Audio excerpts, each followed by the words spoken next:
This is LBC from Global, leading Britain's conversation with Nigel Farage.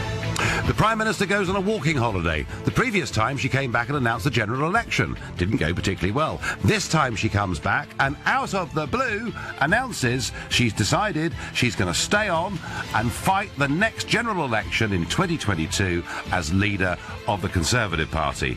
There are some in the party welcoming it, others saying, hey, hang on a second, Theresa, it isn't your choice, it's our choice and the members' choice. Either way, do you want Theresa May to be our Prime Minister for the next 10 years? Well, the number to call is 0345 60 60 973. And if you had detected a slight change of voice, you'd be right, because this is Nigel Farage standing in on drive for Ian Dale. I'll be here all week, including tomorrow. And I will, later on in this programme, make an announcement about my future career with LBC. So that'll be coming before very long. But without further ado, I'm going to go to Theo Usherwood, LBC's political editor. Theo, what is it about walking holidays and this Prime Minister? It's the fresh air. It's the reinvigoration of walking, whether it be in Snowdonia, like it was in April, and then she came back and announced that she was going to call a snap election. This time, of course, it was a 3-week break in Italy and then in Switzerland with her closest confidant, her husband Philip. She came back and she decided that she was going to lay down a marker to anybody who thought that they could challenge her at the upcoming Conservative Party conference, which starts in October, the very beginning of October. And she was basically saying, if you want to challenge me, you're going to have to do it to my face on a stand at an event at that conference, because she is not going to stand down. She's here for the long term. I said I wasn't a quitter, and there's a long-term job to do. There's an important job to be done in the United Kingdom. We stand at a really critical time in the UK. Yes, that's partly about Brexit and getting Brexit right, but if you think back to what I said when I became Prime Minister, when I stood in Downing Street, there are many other issues that we need to address. Long-term challenges in our country, ensuring that people don't feel left behind, that we are able to see a country that is working for everyone and prosperity spread across the country. So is she really telling us she wants to be the Prime Minister for the next 10 years? It is 10 years. You're quite right to point that out, because, of course, if she stands in 2022... she has to implement that manifesto. She can't suddenly hand over the reins to somebody else. Look, could she have said something completely different going into this? Could she have said the opposite? Could she have set a deadline like David Cameron did before the 2015 general election? He turned himself into what many would say a lame duck Prime Minister. And Blair did before, in a way. Blair did before him, exactly, with Gordon Brown champing at the bit to take over.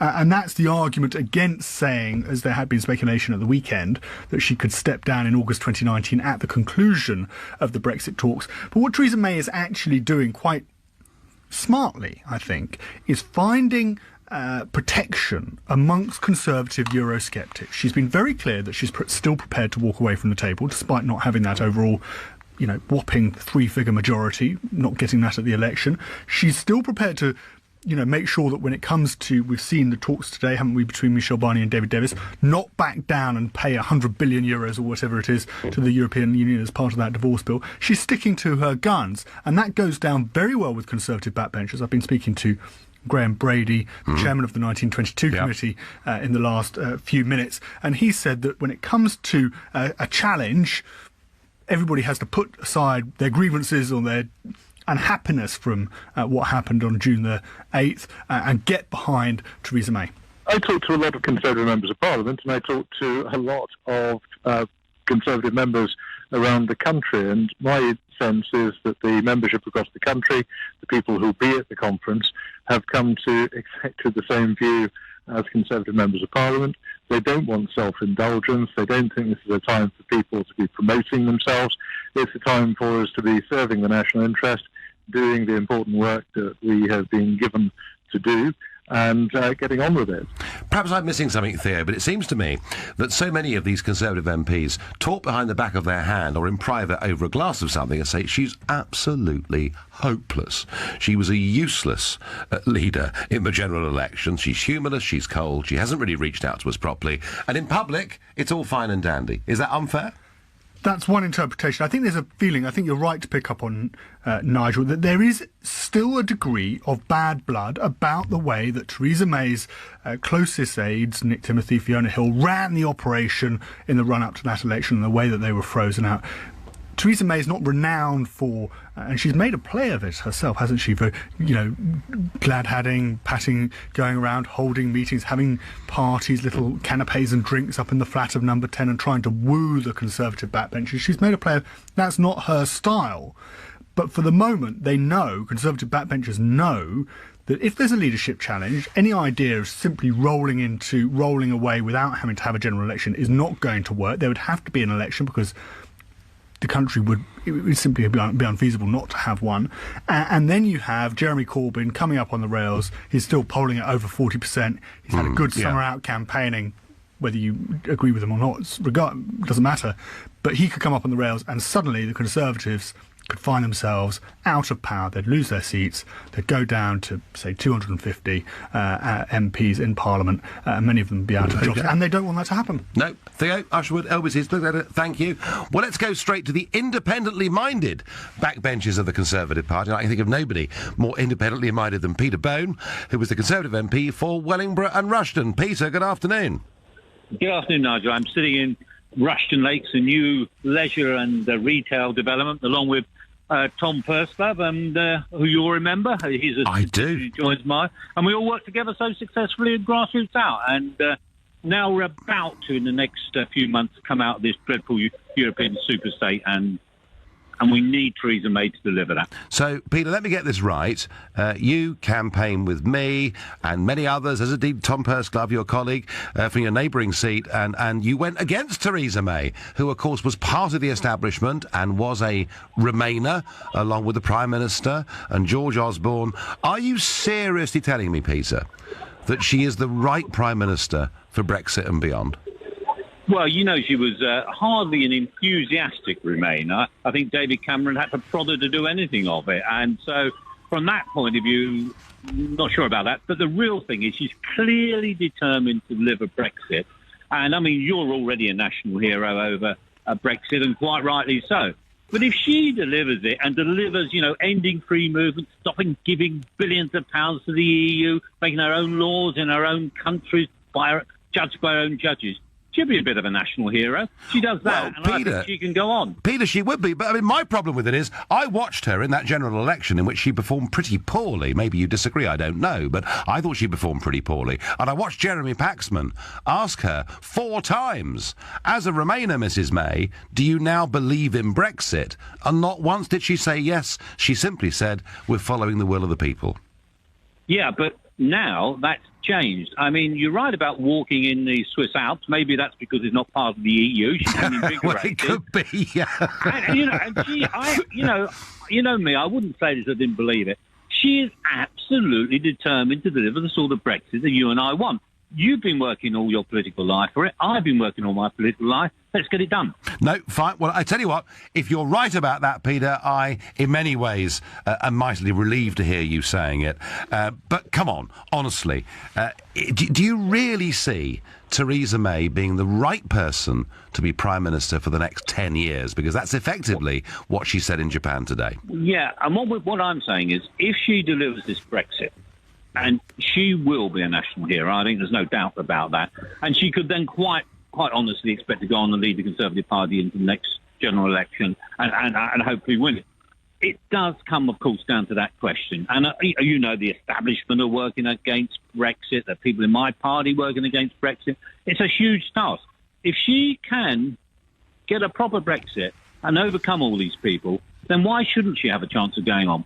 No, I understand. I get that. If she's a success, then going on in some ways makes sense. But doesn't it look a little bit arrogant to say, I have decided that I will lead the Conservative Party in the next general election and beyond? Ultimately, isn't that a choice for the Conservative Party itself? Yeah, and we all know that is the case. But when there's such silly season speculation that she was going to go in a few months or whatever, it has to be put to rest and say, my intention is to carry on. My intention is to get a good deal on Brexit, and my intention is to go in the next election. Absolutely right. We know, of course, ultimately that's down to the Conservative Party, who they want as leader. But what I'm saying is, if the Brexit is a success, which I believe she will deliver, then she has every right to go on, and that will be the test, won't it? If someone interviews you after Brexit and say Theresa May, actually she's done a good job, then she has the right to go on, and that's the test.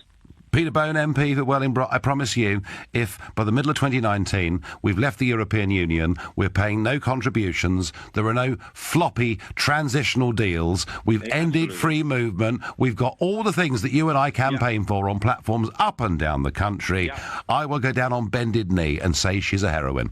But I have a suspicion that it isn't quite going to work out like that. But Peter Bone, thank you very much indeed. Well, fascinating. And it's really, as Theo said earlier, it very much is the Eurosceptic wing of the party that are now rallying very strongly behind this Prime Minister, because however she voted in that referendum and however poorly she answered Jeremy Paxman's questions, it would certainly appear from the outside that she and her chief negotiator David Davis are intent on getting Brexit. Now, whether that's quite the Brexit that I was looking for or not, I don't know. But perfectly clear, the Eurosceptic Tories are rallying behind her, and from my point of view, she said what she said to dampen down and end damaging speculation at the Tory conference in a few weeks' time. But I wonder how you, the folks at home, feel about this. Do you really want Theresa May to be our Prime Minister for the next 10 years? Think about it and call me on 0345 60 60 973. I'm Nigel Farage, here on LBC. It's 4:15. Prime Minister May goes walking in the Alps and she comes back and says, yes, I'm here for the long term. I'm going to run as the Conservative leader at the next general election. This could well mean that she would be the Conservative Prime Minister in 10 years' time. Do you want that? Do you see her as being the right person? Are you a Conservative member, supporter, voter who think maybe she's being rather arrogant in saying what she said when ultimately it's not her decision, it's the party's? Call me. Do you want Theresa for the next 10 years? Let me know on 0345 60 60 973. You can text to 84850. You can email nigel@lbc.co.uk. I wonder, and we heard before the break from Peter Bone, independently very, very much independent of the party, but he's a Eurosceptic and he's a big supporter of Theresa May because he sees her as the best hope of Brexit. I wonder what Janice in Hendon thinks. Good afternoon, Janice. Hi, good afternoon, Nigel. What do I think? First of all, Nigel, I always loved you, I admired you, and actually, you almost made me vote for Brexit. But why I'm disappointed in you now, we're in a mess. The country's in a mess. Really, we should have a coalition government. And really, we can't be in Brexit, but we're there. It's no point you winding the people up again to say we shouldn't have Theresa May. You are an agitator. Well, thank you. That's very nice of you. That's the nicest thing, Janice, anybody has said this week. I am proud to be an agitator. If I hadn't been an agitator, there'd have been no referendum and no hope or prospects of genuine fundamental change to our country, which, Janice, you may not want, but I do, and so do a majority of the British people. No, I wanted it. I wanted a fundamental change to the country. Of course I did. But I think you agitated. I think you told people the wrong thing because you've walked away. You're not leading your party anymore. I am in the European Parliament, Janice. I should be there. I should be there in a couple of weeks' time. But you'll be out of there very shortly when we're out. Well, do you know what? When we're out and we're a free country, governing ourselves and trading with the world, I won't matter, will I? No, but you tried to get busy with Trump, but he didn't want to know you, and now you've had to come back. He recommended me to be the British... He wanted me as the British ambassador in Washington, I'll have you know. Yeah. Well, I don't know about that. All I know, you're back in London, you're having to do LBC, and it's a pretty poor... Oh, they're not forcing me. I mean, it's not this or the Tower of London, Janice. I mean, actually, let me assure you, I'm doing LBC. I actually want to do it, and I want to have a debate. Now, look, Janice, you may well be somebody from the establishment who has a strong view against me, but that isn't really the point, is it? The point is, Theresa May, the leader of your party, and like you, a Remainer, has said today, following, a little bit of high altitude on a recent walking holiday, that she is going to stand as the Prime Minister at the next election, and the implication is, Janice, she could be Prime Minister in 10 years' time. Does that make sense? Nigel, to be honest, does it make any difference who of them are Prime Minister? They're all as bad as each other. David Cameron let us down. I'm sure Philip Enfield let us down. It doesn't really matter. Who was the last Prime Minister, Janice, in your lifetime that made a real difference? I think maybe, I don't know, maybe... none of them, actually, because I think anyone that goes into politics can't do anything else. I disagree. I think that both... Who do you think? Well, I think both Tony Blair and Margaret Thatcher both fundamentally changed this country. Now, whether you agree with the direction in which they did it, they both did actually change Britain. Yes, but she says she'll go now behind the European market and she'll try and get us out, and she's going behind it. I mean, I'm quite an old person, so for me it doesn't make much difference. I'll probably be dead by the time this all takes place. Well, it could happen very quickly, Janice. I mean, Janice, do you regret the referendum? Do you think we should rerun the referendum? Yes. You do? Yeah. 100%. Yeah, I rather thought you did. Well, I'm really sorry, Janice. It must be very difficult for you. No, it's not. No, democracy must be a very difficult concept for you. But I'm afraid that sometimes it doesn't go your way. But it's been lovely and charming to speak to you, and thank you. And you've been charming too. Thank you very much. Well, there you are, Janice from Hendon, who thinks we've all made the most ghastly error. And she's fully entitled to her view. But the idea that we should be forced into a second referendum on this, now that really would make me far less polite than I was on that phone call. I wonder what Hannah in Newbury thinks of Prime Minister May going on for 10 years or 20 years or forever.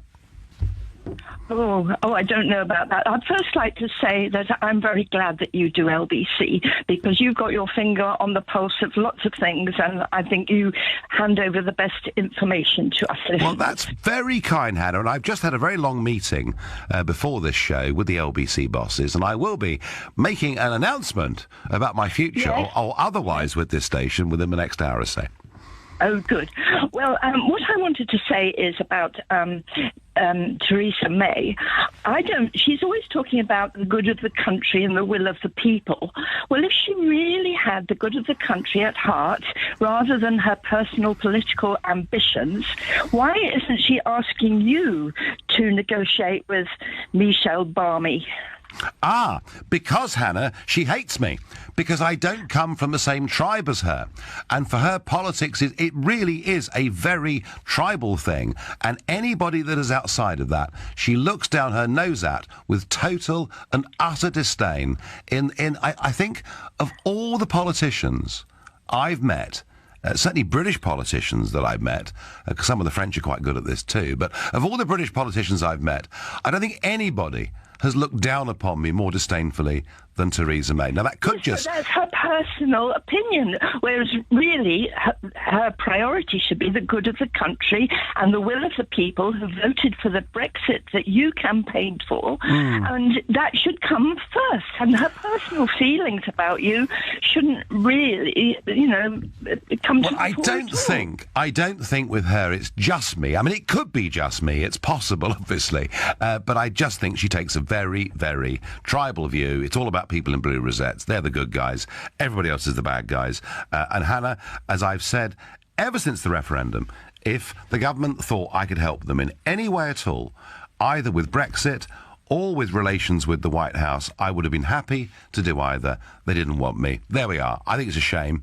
I think it's worse than a shame. I think it's a tragedy. Well, because you are the best qualified person to... You know all the people in Brussels. You know all these people. You know how to handle them. You've handled them brilliantly with some brilliant speeches. And... and it just seems crazy that you've been sidelined. Well, Hannah, you're a radio star now. You're very sweet, Hannah. There are lots of people that agree with you on that I've done a great job. Many others who take a different view. But thank you for your call. And I'm going to go to Pevensey Bay in East Sussex, George. And, George, that must be very near where that... Was it a chlorine cloud that came over at the weekend? I don't know. We weren't actually this end of the world then. We're in a camper. We were up in Lingfield. Oh, so you bailed out when the going got tough, George, did you? Oh, yeah. Have we? No, tell me, please, because I'm curious. Have we actually established, because it was sort of Berlin Gap, wasn't it, and very, very close to where you are, have we actually established what that toxic cloud was? Haven't got a clue, mate. Haven't got a clue. No, fine. No, OK. Nigel, haven't got a clue. No, that's all right. But now tell me, do you have a clue when it comes to Theresa May being our Prime Minister for the next 10 years? I would hate to see that. Right. That would probably put me in my grave. Right. The mere thought of a Conservative in charge of anything for 10 years is a terrifying thought. I think she should stay there and get us out of this European stuff. Yeah. As you know, but then she should go. I don't know who would replace her. I haven't got a clue, because they're all as bad as each other. They all lie through the teeth. They say one thing, do something else, and mean something entirely different. Yeah, well, George, I mean, have you always disliked the Conservatives? Yes. You have? Yeah, my father, I'm 78 almost now, Nigel. My father was a staunch socialist. Yep. And so was I. I voted religiously until I found out that MPs were building duck ponds with our money and having little duck houses, lovely things like that. I haven't voted since. That was it, was it? You were so sick to death of the whole lot that you just bailed out of the whole process. And did you, George, did you vote in the referendum? Yes, I did. In fact, I voted not to go in the first place, but yes, I did, to come out.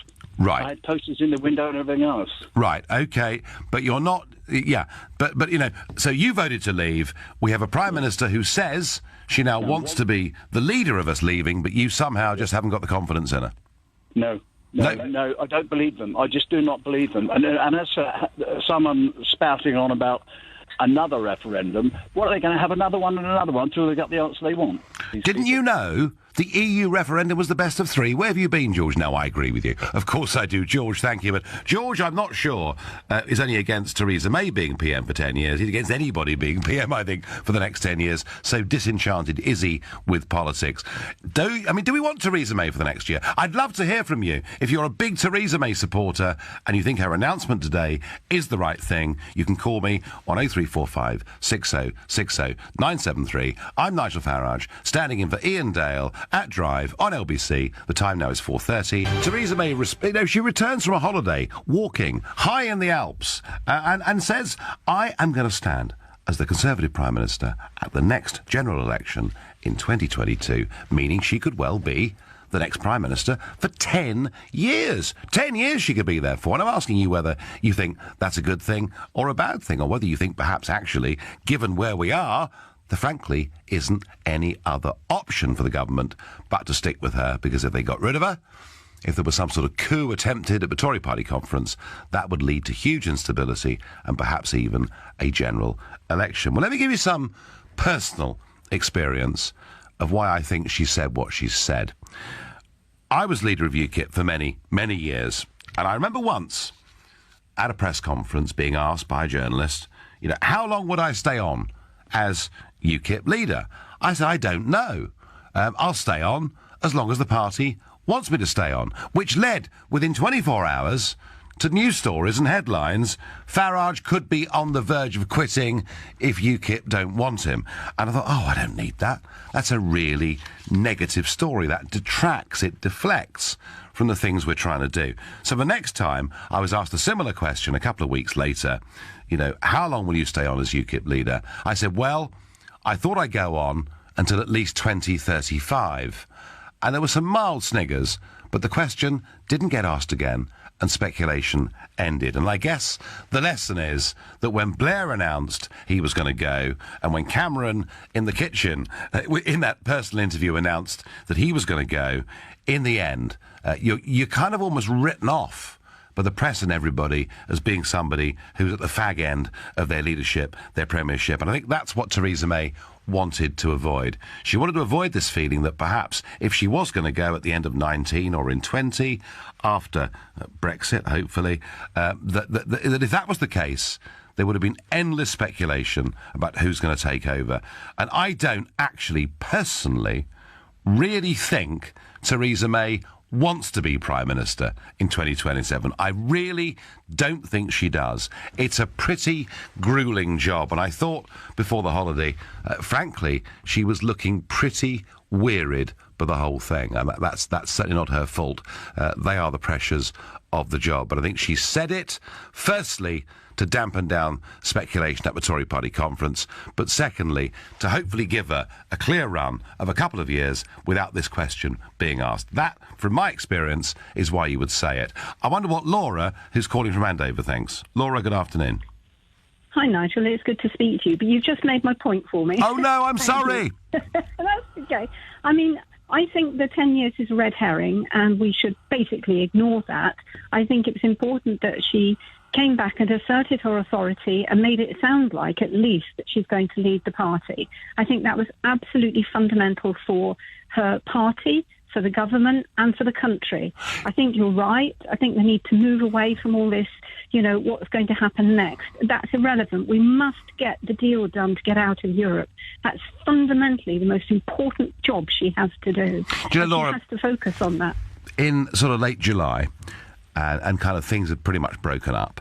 And it was late July, and I was in Washington, and sort of a breakfast type private gathering, and they were all asking me, American political figures and some journalistic figures, business figures, and they were all asking me, well, what is Mrs. May's future? And I said, unless she comes back and grips the situation very early in the autumn, she'll be gone by Christmas. And that was my view. And I think that Laura, is what she's trying to do. I don't know whether she'll succeed, but it's what she's trying to do. I mean, did you, like me, feel before the summer break that she didn't look to be very much in charge?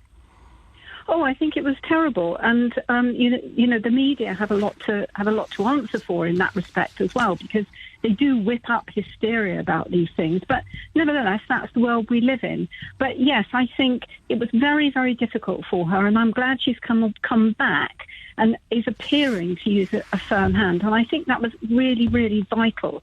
Otherwise, it was just going to go on and her job was just going to get harder. And, the thing is, Nigel, a week is a long time in politics. Oh, yeah. I can't remember who said that. Harold Wilson first said it, yeah. Yeah, that's it. So I just think, it doesn't matter whether she's there in 10 years. Let's look at getting through this critical 2-year period to get out. Yeah, it's about it's about short-term stability. That's why she's doing it. It is. Yeah, and actually, I have to say, before the summer break, I don't think I'd blame the press, Laura.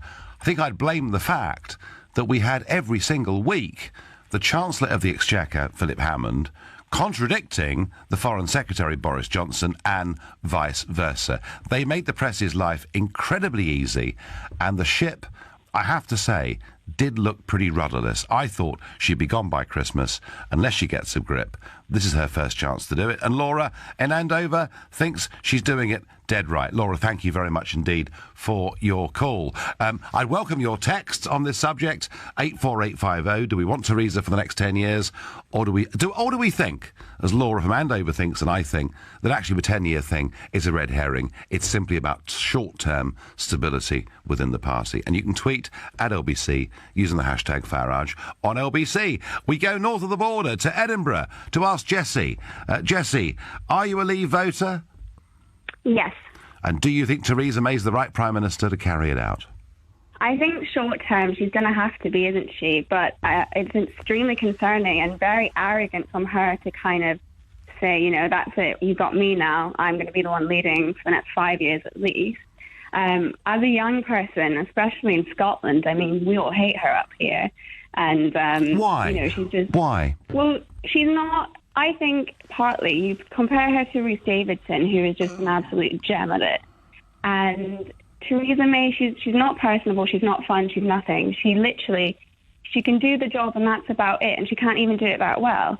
And, I mean, there were times I was going to Scottish Conservative events in Edinburgh or in Glasgow, and when people heard Theresa May was coming, it was more kind of like, you know what, we've actually got this, maybe you should focus south of the border.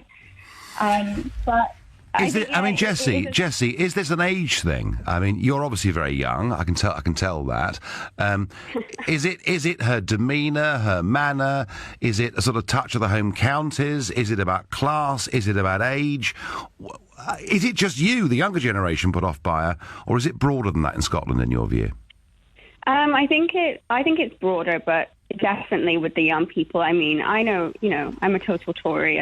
I've got friends who are avid Tories, and we all dislike her. We've never liked her. I wanted Andrea Leadsom, didn't get her, and I was kind of like, well, you know what, Theresa May seems to be going forth with this. She's dedicated to getting Brexit, and I think it is a short-term thing. She's just we're going to have faith in her for the next 2 years, but after that, I mean, there's no way in hell she's staying. And are you one of these young supporters that I get texts and tweets and phone calls from that thinks Jacob Rees-Mogg could be the answer in a couple of years' time? I love Jacob Rees-Mogg. I think he's definitely got momentum up here. Right, very, very good. Jessie, thank you. Interesting call. Jessie, committed Tory, north of the border, voted Brexit, attends Tory party meetings, doesn't like Mrs May one little bit, but, and here's the crucial bit, thinks it's right that she stays on as Prime Minister, frankly, because we need a bit of stability to get the Brexit process through. And there's quite a few of you saying whether you like Mrs May or not, and whether you want her there for 10 years or not, which I've not yet had a single phone call from anyone saying they wanted her for 10 years. But maybe there's a bit of a consensus building around the fact that at least if she stays for the foreseeable future, we avoid general elections or even more political instability. Andy in Cardiff, what do you make of it all? Good afternoon. I think that people, especially the press and most people, have seriously underestimated Theresa May. You know me, Nigel. I'm a regular caller. I know you are, yeah. By no means am I a Tory voter. What I will say is there are two very quick points. The first point is Theresa May is one of only two politicians on Brexit that have actually mentioned the WTO scheduled payments that the EU will have to pay if they don't make a deal with the UK. Yep. Now, a lot of people don't know this because it hasn't been reported in the news, it hasn't been reported in the press. And when we actually leave the EU, regardless on which terms we actually leave, as long as we're not members, we will become voting members of the WTO. And in doing so, there are schedules that the EU must pay to do any trade they wish to do with us. And that's going to go into the billions. It's not going to be millions, it's going to be billions. And what they're trying to do is cover off what they would have to pay us in the long run. So why doesn't the government make more of that, Andy? Why doesn't the government point out that actually having a sensible free trade deal is in all of our interests, whichever way you look at it? Well, there's a very clear point as to why they won't do that, and that is that they can then be accused of pushing for WTO rules. And they don't want to be doing that. They want a trade deal that's amicable on both sides, and so on. They don't want to be seen as forcing the EU into WTO rules just so the EU will get stung with a payment. But in one way, Andy, it'd be quite a clever thing to do, wouldn't it? Say, look, the worst case scenario of us not having a trade deal is perhaps going to hurt you more than it's going to hurt us. They've already been told, as far as I can gather. And, they're trying to play hardball now with this 100 billion and the 60 billion. Oh, yes. To cover off what they'd have to pay in. Andy, we'll discuss that at the top of the hour. We'll talk about the performance of Barnier. We'll talk about the performance of David Davis. But just very quickly, Andy, whatever the rights and wrongs of Theresa May, and you're not a Tory voter, is it right that she's tried to steady the situation and to stay on as Prime Minister for the next few years? Well, that was my second point. My second point is very clear, and that is that I don't think that Theresa May will run again at the next election. I think her legacy will be a successful Brexit and the delivery of the transition period, and then she'll stand down and somebody else will run at the next election. That's my view. I think you're probably right, Andy. Thank you very much indeed. I'm Nigel Farage, standing in for Ian Dale at Drive on LBC. The time now is 4:45. Theresa May shocks everybody by saying she's here for the long term and that she wants to lead the party into the next general election in 2022. It means she could be PM for the next 10 years. And I've been asking you how you feel about that. And actually, nobody really thinks she'll be the PM in 10 years' time. But has she done the right thing, short term, to try to stop speculation about her leadership, and perhaps, if I give her the benefit of the doubt, to get on with Brexit? Actually, I have to say, folks, on balance, I think she's right to say what she's said, and I learnt myself as party leader of UKIP for many, many years, that if you allow speculation about when your leadership will end. It actually damages and stops you from getting on and doing anything. So I've never been a fan of Theresa May. I've always thought a Remainer being the PM during Brexit was an odd place to be. But I think actually, in terms of political tactics, she's played this the right way. That's my view. And you can agree with that, disagree with that on 0345 6060 973. And we go to Leeds to speak to Johnny. Johnny, what do you think? Hello. How are you doing? I'm doing very well, thank you. So what do you think, Johnny? Speak to you, Nigel. I think that she's become too ineffective, and I think Jacob Rees-Mogg should take over. Right, Johnny. Now, there's a slight problem with that, all right? Now, look, Jacob... I know he's not... it's something to do with the leadership. He couldn't be leader because of his present position. Oh, no, he could be. He could be. I mean, it would be unprecedented for somebody to go from the backbenches to the leadership, but there is no rule. That's right, yeah. There is no rule or law that prohibits that. But you have to ask yourself, and by the way, Johnny, when I said before you came on that I think she's done the right thing, in terms of political tactics, I think she's done the right thing. Doesn't mean I think she's the right leader.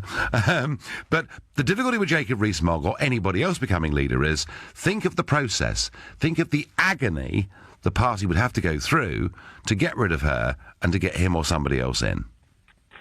And that, that is the problem, Johnny, is that it could be... I don't know, 8 weeks, 10 weeks of absolute turmoil and chaos at a time when we're supposed to be in serious negotiations over Brexit. Yeah, you've got a point. I can't disagree with that. It's just when you see him like, on Question Time or anything like that, it's just so... His responses are always so measured and clever. I just think he'd make a great leader, that's all. So you just think this guy... I think he would have been quite good, actually, as well. Well, that's very sweet of you, Johnny, but... He should have stepped back up to the plate and become the leader of UKIP again. Well, all in good time, dear boy. We'll see where the world takes us, Okay. But you think Jacob's got the qualities to be a PM? I think he'd be fantastic, yeah. I really do. I think he'd be great. Johnny, I think it's very interesting, and I think there's a surprising number of people who've sort of rallied to the Jacob flag over the course of the last few months. But all I can say is that and he could be great, and I shared platforms with him during the Brexit campaign. He's a very principled, very decent person, but to get Jacob or anybody else in would be a considerable amount of turmoil. And had this Prime Minister come back from the summer break looking still weak and not appearing to be in control, I think they would have had to go through that period of turmoil. I think what she's trying to do is grip the nettle. Johnny, I thank you very much for your call and your kind comments too. Jim from Kensington, good afternoon. Hello, Nigel. Nice to speak to you. Good to speak to you. So 10 years of Theresa, how does that sound? It doesn't sound good at all. I think you've got a Tory party which is totally out of touch with its normal base. Being from Kensington, as you know, Nigel, we haven't got a Conservative MP in this borough, have we? Things have changed. I should say. Things have changed. Exactly, which is astonishing. Yeah. I mean, I haven't got a clue why, but I wouldn't know why I'm going to vote. I don't vote for her because I think she's out of touch. I mean, she doesn't provide what we expect from a Conservative party for people who are natural Conservative voters. So, Jim, your position is it couldn't be clearer. It could not be clearer. But what do you think should happen? When I look at the Conservative Party, I can't see anybody there who would represent someone like me. Right. And I'm in business. I'm fairly well qualified. I'm in business. I live and work in this area of London. I would be a natural Conservative, and I see nobody out there who I can possibly connect to. What, nobody? And, I mean, I can say I connect to you, in a way. Okay. Not from all of your views, obviously. But none of these people are friendly, they can't empathise with you. I mean, they just don't care about us. We're small business people. They don't care. So politics, Jim, doesn't represent you in any way at all? No. Not at all. No. You can't go around doubling business rates just at the drop of a hat. You can't go around saying to people you're going to put dementia tax on. You can't go around just continually taking money out of people's pockets, which they're working hard for. So, Jim, whether it's Theresa or anybody else, frankly, you can't see anybody better than her right now. No, not unless they stand up and start telling you what they believe in. What does the Conservative Party stand for? No, fine. Jim, couldn't be clearer. A bit of breaking news. Play has been suspended at the Oval during Surrey's County Championship clash against Middlesex after a metal arrow landed on the outfield not far from the players and umpires. We'll bring you more on that as soon as we get it. And my last caller on this subject is Leslie from Gidea Park in Essex. Leslie, hello. Hi, Nigel. Hi. I'm an avid UKIP supporter. Right. Even Gerard Batten knows that. Theresa May wouldn't have been in power the next morning unless she gave £1 billion of our tax money to the Irish to keep herself in a job. So I can't see where she comes from with the 10-year plan. I don't think the DUP would call themselves Irish. They'd call themselves British from Northern Ireland, but I get the point you're making, yes. So, OK, she went into this premiership post the election in a very weak position. Is it right she should attempt to stay there? Well, I think it's morally wrong, because she wouldn't have been there hadn't she given out £1 billion to the British people in Northern Ireland, OK? Yeah. She wouldn't have even had a position in Parliament. She could have been outvoted every time. Leslie, it's perfectly clear you think she's a dud, and I get that. You couldn't be clearer, but would you have an alternative? Should somebody else do it? Well, there's only one person I can think of, and that's a guy called Nigel Farage. Oh, but I'm not in the Tory party, and they can't stand me, so it's not going to be me, Leslie. So that isn't going to happen, mate. I mean, fun idea, but it isn't going to happen. What about Mogg? I think he's the only person who's grounded and understands politics and also understands the people. Well, I think Jacob's got terrific qualities, but I think it's unlikely that he can aspire to the leadership at this stage. I'm not saying he can't in a few years' time. The real question, Leslie, is does the Tory party want to go through the agony of 8 or 10 weeks of trying to find a new leader? And I suspect they won't. Leslie, I thank you. I thank all of our callers on that subject. Not one of you thought that they wanted Theresa May for the next 10 years, but I think many of you thought that actually, in practical terms, probably her saying this has given a bit of stability. Now, you may have seen this morning the EU's negotiator, Michel Barnier, saying no decisive progress has been made. The two sides were far away. The Brexit Secretary, David Davis, actually said the EU needed to be more flexible and more imaginative in its approach. He said there'd been some concrete progress during the course of the last week. Well, whose version of events do you believe? Is there a complete lack of trust on both sides? How do we overcome this? And furthermore, I'll tell you in a few minutes' time what my future at LBC is going to be. And it all comes next. Leading Britain's conversation with Nigel Farage.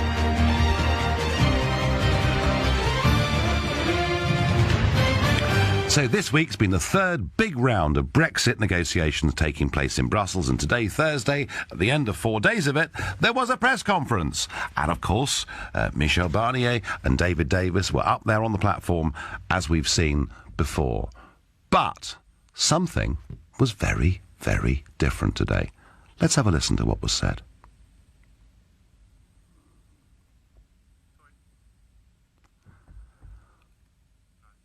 We're having problems.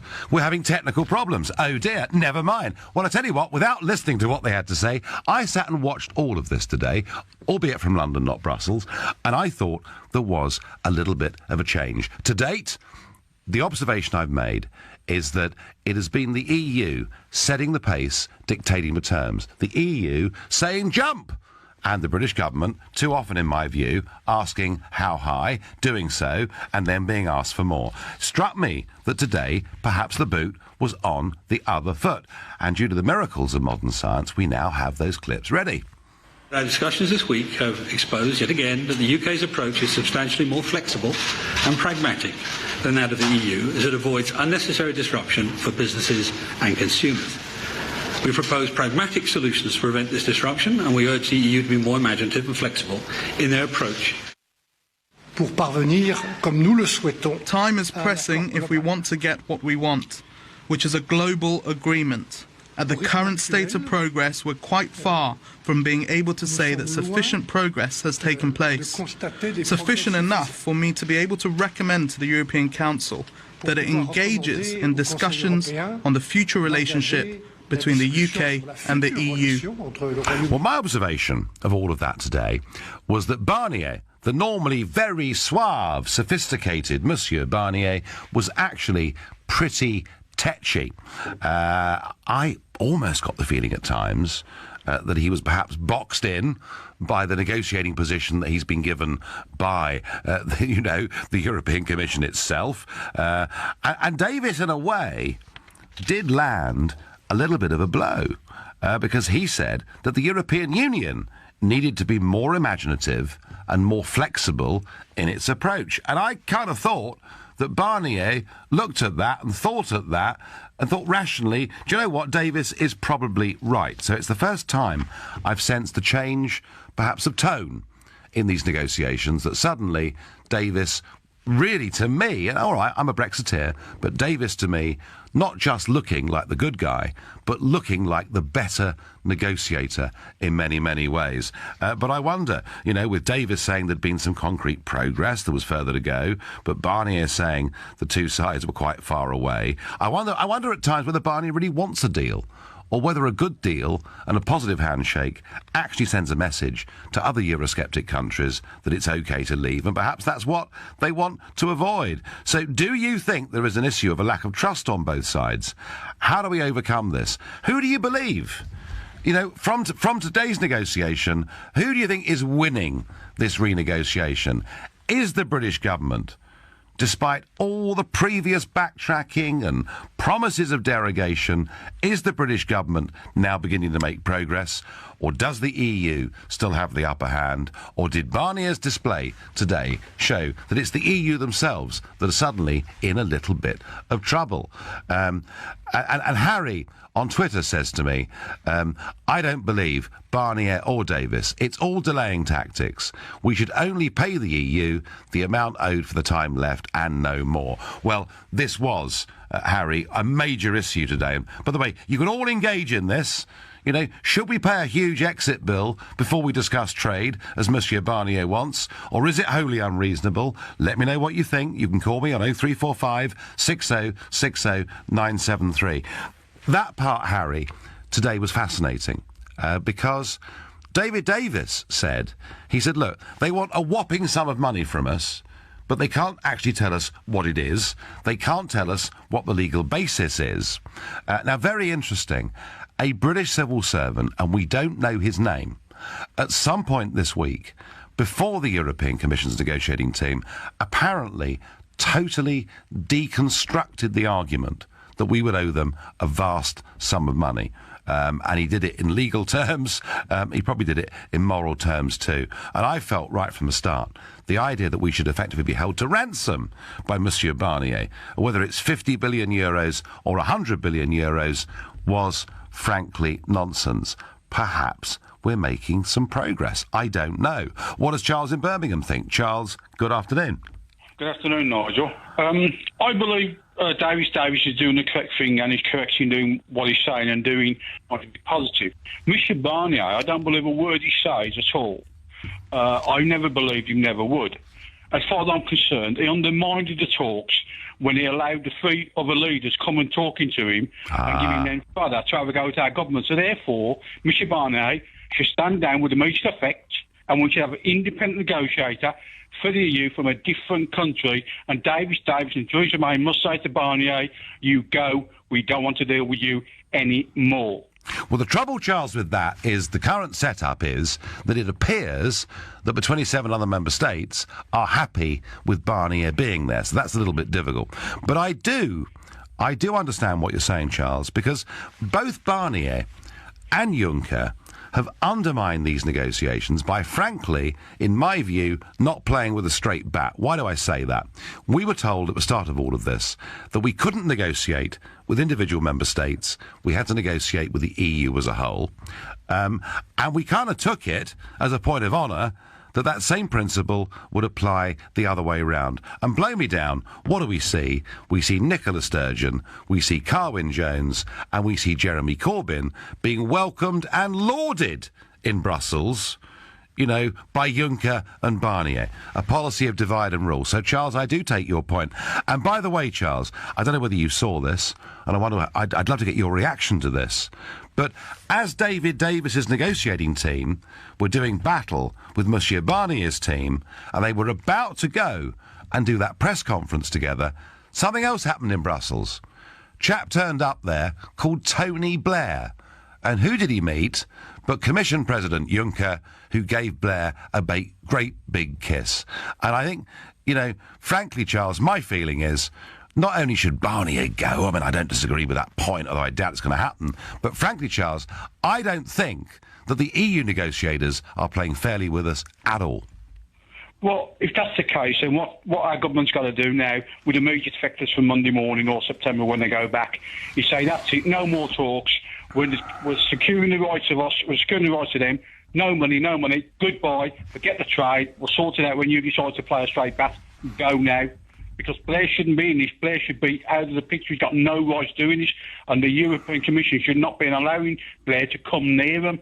It's incredible, isn't it? As I say, Mr. Juncker, Commission President, there he is, giving Tony Blair a great big kiss. The kiss of death for democracy of the nation state is what I would have thought it probably was. But so, Charles, you've really had enough of all of this, yeah? Yes, and as for the bill, now correct me if I'm wrong here.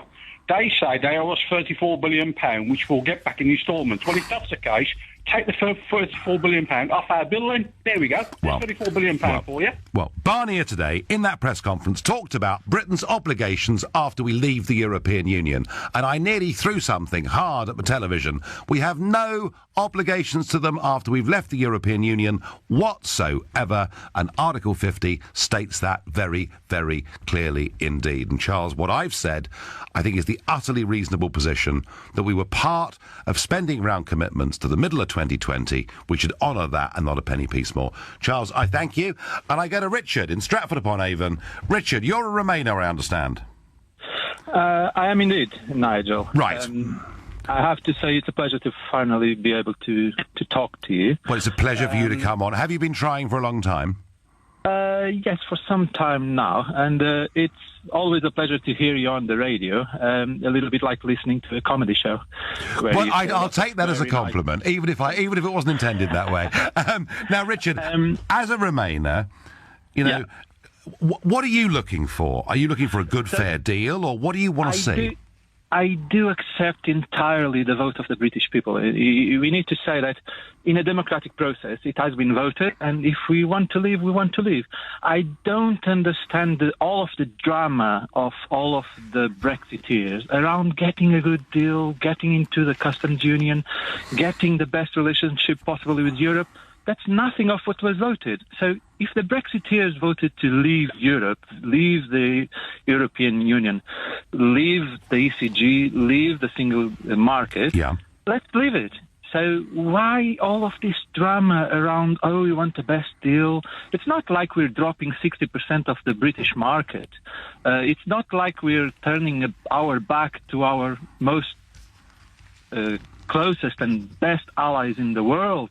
No, we want to be independent, so let's be independent. Well, you know, Richard, I think what we ought to do is get you down to Westminster and get you to have lunch with Vince Cable and with Nick Clegg and with Anna Soubry and perhaps Lord Heseltine. We'll get you to the House of Lords and you can talk some sense into them, because actually it isn't really the Eurosceptics that are kicking up a fuss. It's the Remainers that are kicking up a fuss. And not exactly. Well, they are, Richard, because unlike you, you've been clear, you voted the way you did, but you accept the democratic result, so let's get on and make the best of it. And I completely respect that position. But there are so many. Do, because if you allow me, go on. We do need to get the lesson out of us that without the European Union, Little Britain will be reduced to its dimension. We'll be able to get free trade deals with the rest of the world on the rest of the world conditions. We won't be allowed to settle any conditions except if we use our force of extra guns or extra naval power or extra fighting. No, but that's a separate argument, Richard. And actually, when it comes to trade, what is really interesting is that little countries like Switzerland and Chile and South Korea and indeed Singapore have individually, those 4 countries have managed to negotiate more free trade deals across the UK than the EU in its entirety. Richard, I thank you for your point of view. I'm Nigel Farage, standing in for Ian Dale at Drive on LBC. It's 5:15. An intransigent and somewhat tetchy Michel Barnier today, in that press conference in Brussels, didn't look to me like a man that really wanted a good deal to happen with the United Kingdom, was keen to put obstacles in the way. David Davis, by contrast, was actually beginning to dictate the terms back to Brussels and say, come on, guys, be more imaginative, be more flexible. I've no doubt that today, in this third round, or the end of the third round of negotiations, that actually Davis had the better of that press conference. Now, I said to you at the top of the show and since that I would talk a little bit about my future or otherwise with LBC. And I've been with this station continuously since the first week of this year. Prior to that, I'd sort of infilled, odd-jobbed on a few shows when people were away, indeed as I'm doing at the moment with Ian Dale being away. But I have been doing Monday to Thursday, the Nigel Farage show from 7 till 8 every evening. It would appear, and I'm surprised, and perhaps many of you equally will be surprised, but apparently LBC seem to think it's going all right. So I'm not only going to continue doing the show from 7 till 8 in the evening, Monday, Tuesday, Wednesday and Thursday, but I will also be taking on a new challenge and a new show, which will be a current affairs, politics, roundup show, look ahead show for the whole week. And I'll be doing that on Sunday mornings from 10 until 12. Every Sunday, me, Nigel Farage, here on LBC, Sunday mornings, 10 till 12, starting this Sunday, the 3rd of September. So that's my news. I'll be doing more with LBC, and I'm pleased and I'm excited about it because it genuinely is. It really is a place that not only leads Britain conversation, but it allows all points of view to be put in the middle. And I honestly think that if you listen to a really good LBC show, you've probably got a lot more idea about what the country as a whole, what the middle of the country is thinking about issues than you would get from the other broadcast media who don't tend to interact with the ordinary public, who genuinely give you their own metropolitan elite view of the world, unchallenged by anybody else. And that simply doesn't and can't happen here on LBC. Now, we were hearing about the incident at the Oval Cricket Ground where there has been, unfortunately, players been stopped with an arrow going on the field, and we're lining up an eyewitness from the crowd to speak to you. But before we go there, I'm going to go to Stephen Maidstone and ask him about this negotiation. Steve, do you get the impression today that Monsieur Barnier actually wants to have a deal with us or wants to try and punish us? No, I think ultimately they do want a deal. They know it's in their interest to have a deal, but I think at the moment they're just playing a game. They're not at all interested, that they just want everybody to believe that it's going to be so difficult. In the meantime, the pound drops a bit more, Project Fear continues, and they're hoping that more and more people change their mind. Well, one thing for certain, Steve, is that Project Fear continues apace. I was watching Sky News last night, talking about the Prime Minister's visit to Japan and how worried the Japanese were about Brexit. Well, hang on a second. With Brexit, we could have a free trade deal with Japan that would allow the Japanese to get motor cars made in their country, sold in the UK market without a 10% tariff. And what we're hearing, Steve, I'm afraid every week from the big corporate businesses and elements of big politics, we're getting constant negativity about Brexit. And what gets my goat, Steve, is we're hearing it from the very same people that supported us joining the exchange rate mechanism 25 years ago and wanted us to join the euro. So, yeah, you know, there is a constant dart of negativity. But, you know, against that, Steve, if you were in David Davis's position, what would you do? Would you continue to play the nice guy, or does a point come where you simply have to walk out? I think at the moment we have to posture the same as they are at the moment. We have to be the nice guy. We have to get the public opinion on our side, but kind of use it to show how difficult they're being, how impossible they're being, If you take things like the border in Northern Ireland, I don't understand how you can negotiate a solution in Northern Ireland while you don't know where we will be in terms of trade at all. Well, quite. And you know what, Steve? The only real problem, the only barrier to frictionless travel over that border between Northern Ireland and the Republic is Monsieur Barnier himself. Because if he said, do you know what? We're going to have tariff-free business continue because it's in our interests, and it's certainly in Ireland's interests, where with 1.2 billion euros worth of trade every single week between the Republic and the UK, the balance of which is in their favour, 10% of jobs in Ireland, actually linked to exports to the UK, we should have a simple free trade deal. So, Steve, again, it's Barnier putting up the obstacles and actually not the British government. Steve, I thank you for your call. Now, I mentioned to you that Surrey's County Championship game against Middlesex at the Oval in South London was suspended in extraordinary circumstances at around about 4:25 as a metal arrow allegedly was fired onto the field of play, landing near players and umpires. And the Met Police have said in a statement that officers are on the scene. The ground is in the process of a controlled evacuation. There are no reported injuries at this stage. It is believed that the object may have come from outside the ground. There have been no arrests.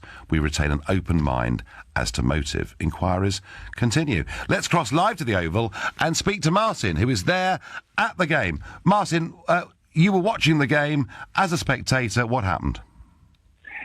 Hello, Nigel. Yes, hello. I was. The game was probably meandering to a draw. It was the first ball of the over. I think it was hit for 4. And then suddenly the players came together and started walking off the pitch. Most spectators looked at each other, assuming that there'd been a declaration. Yeah, sure. But it did seem odd, because usually at this juncture you'll have the ground staff coming on to prepare the wicket for the next innings, and there was nothing. And then you could see the umpires talking to security staff, and they were handing over what was clearly an arrow. It looked like a short, one of these crossbow things. Did it, Martin? Did it land on the outfield or near to the centre of play? I think it landed fairly near the centre of play, because I think it was the batsman who actually brought it to the umpire's attention. Wow! It's quite a bizarre scene. And once after a few minutes of confusion, there was an announcement from the over the PA explaining that they believe that a projectile had been fired from outside the ground, and advising everybody to take cover, which was greeted with rather a lot of amusement. But it soon became clear that the authorities here were taking it very seriously, and within minutes, the inside of the ground was completely empty. Goodness me. Yeah, just a few pigeons flying around on a glorious. I mean, it's very ironic. After yesterday's play was rained on, because it rained hard, didn't it? Yeah, that's right. Yeah, well, at least the pigeons would have kept Henry Blofeld pleased if he'd been commentating, I'm sure. Absolutely. And Martin, how many years have you been to the Oval watching cricket? Well, funnily enough, this is the first time I've been here for about 20 years. Is it? I'm a Middlesex supporter. Right. So it has play. I mean, it's 5:30, and it's the last day of this game. Is that it? Has play finished for the day? Yes, it's been abandoned as a draw, and I mean, basically, there's still quite a few people here, but they're all in the pavilion. Yes. And unfortunately, I'd left my rucksack out in the seating area. When I tried to retrieve it, I was told very quickly to get back inside, and a steward got it for me. But I'm looking out of the window at the main entrance to the Oval, and there are at least 30 police officers here. Wow. Well, there are worse places to be holed up than in the pavilion at the Oval, Martin. But the bar is doing very well. I'm sure it is. No, Martin, thank you very much indeed. Well, an eyewitness account there and a laugh at the end. But wow, that's pretty scary, isn't it? A metal arrow being fired and landing somewhere near the batsman from what our eyewitness said and being fired from outside the ground. That is not good news at all. Now, we were talking and debating, and we'll come back in a minute to those negotiations that took place in Brussels today. And I have to say, I thought Michel Barnier was tetchy. I thought he was intransigent. I thought he honestly gave the appearance of a man who didn't really want to have a deal. And David Davis, by contrast, was doing his best in very difficult circumstances to be positive. And I've been very critical of the government's position over the course of the last couple of months, with transitional arrangements and backtracking in every way. But today, I almost felt sorry for them. I almost felt on their side. I really did. I'm Nigel Farage on LBC. It's 5:30, and well, we're discussing what went on today in Brussels with Monsieur Barnier looking rather tetchy and Mr. Davis doing his utmost to try and move these talks on. And I'm asking you, which side do you trust? Which of these people are really doing the best to come to a proper deal? But before we go back to that, I'm going to go to Ben Kumar from 7 Investment Management. Ben, good afternoon. Good afternoon, Nigel. And a new initiative, I believe, from John Lewis. Yes, John Lewis, obviously selling homeware for quite some time. Your big electrical appliances are now starting something called Home Solutions, where you buy your, let's say, washing machine from them, and they'll also offer you a handy man or tradesperson to come and fit it for you, and offer you a 1-year John Lewis guarantee. Well, you know what? I mean, I'm sure, Ben, that most people listening to this are really, really good when it comes to getting out a screwdriver and putting together flat pack furniture and all the rest of it. But there are some people, Ben, like me, who are completely and utterly useless at the idea that I could go to a store and buy something and then get someone to come around and fit it. It's going to be a winner, isn't it? I think it is, and you know, John Lewis has such a good name for service that I think they're really onto something. If you want to compete with someone like Amazon or AO.com, who you can order fridges and freezers and stuff from, what you really want is to go to someone you trust, say, okay, I want to buy this, and I need someone to come round, I'm exactly the same as you, and basically install it for me. And you know what? For some people, that is going to be a winner. That sounds like quite a major high street fight back against the big distributors to me, I must say. And Vodafone, in what is an increasingly tough, I think, mobile phone market, going for that youth vote again. Yes, so Vodafone have 19 million customers in the UK, which is pretty staggering, really. They're launching something called Voxy, which is aimed at people under 25. It gives them basically unlimited data access to certain social media sites and some of their messaging apps, and basically nothing else. Vodafone's trying to build a brand, to be honest with you. They did a survey, and it came out that Vodafone doesn't really stand for anything in people's minds other than bad customer service. So, you know, if you're a big brand, you probably want to change that. Yeah, I mean, they're aiming all of this at young customers. Do young customers actually use mobile phones as telephones at all anymore? To be honest with you, most of the data says no. I think the idea of calling someone is increasingly going out of fashion. Or, if you do it, you know what? You Skype, you use FaceTime, you do it over WhatsApp. The idea of an old-fashioned phone network that really needs wires or even satellites to provide signal is becoming a bit redundant.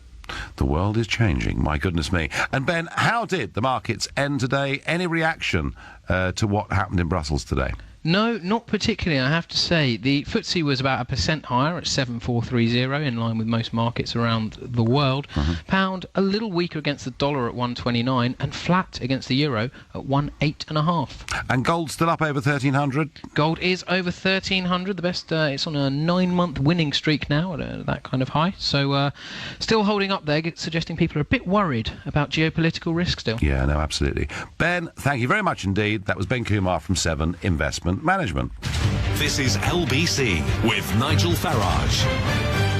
So, do we trust Monsieur Barnier? Is he trying to reach a decent deal with the United Kingdom?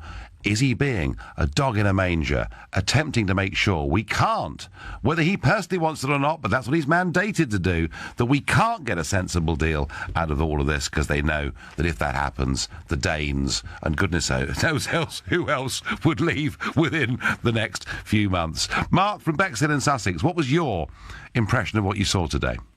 I was disgusted, quite honestly, Nigel. Right. We're so pusillanimous, and I feel disappointed in David Davis. I know we have to negotiate, we have to appear to be diplomatic, but there comes a point when we've been insulted constantly for weeks now, when we really ought to stand up and say enough is enough. If you don't want to negotiate, go away and come back when you're willing to talk sensibly.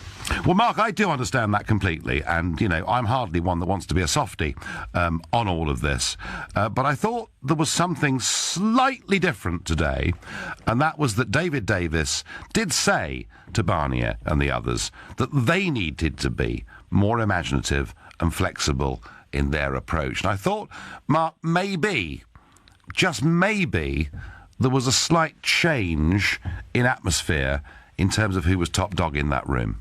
You're right. I think he's stiffening his resolve a bit. But, you see, I don't believe that dear Mrs May ever had any intention of pursuing genuine Brexit policies. I really don't.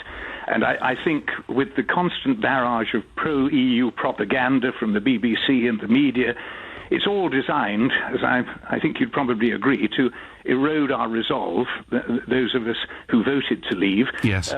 For example, names like Michel Barnier and what's his name, Juncker, are drip-fed to us to such an extent that I think more people recognise their names than they do of most members of the cabinet.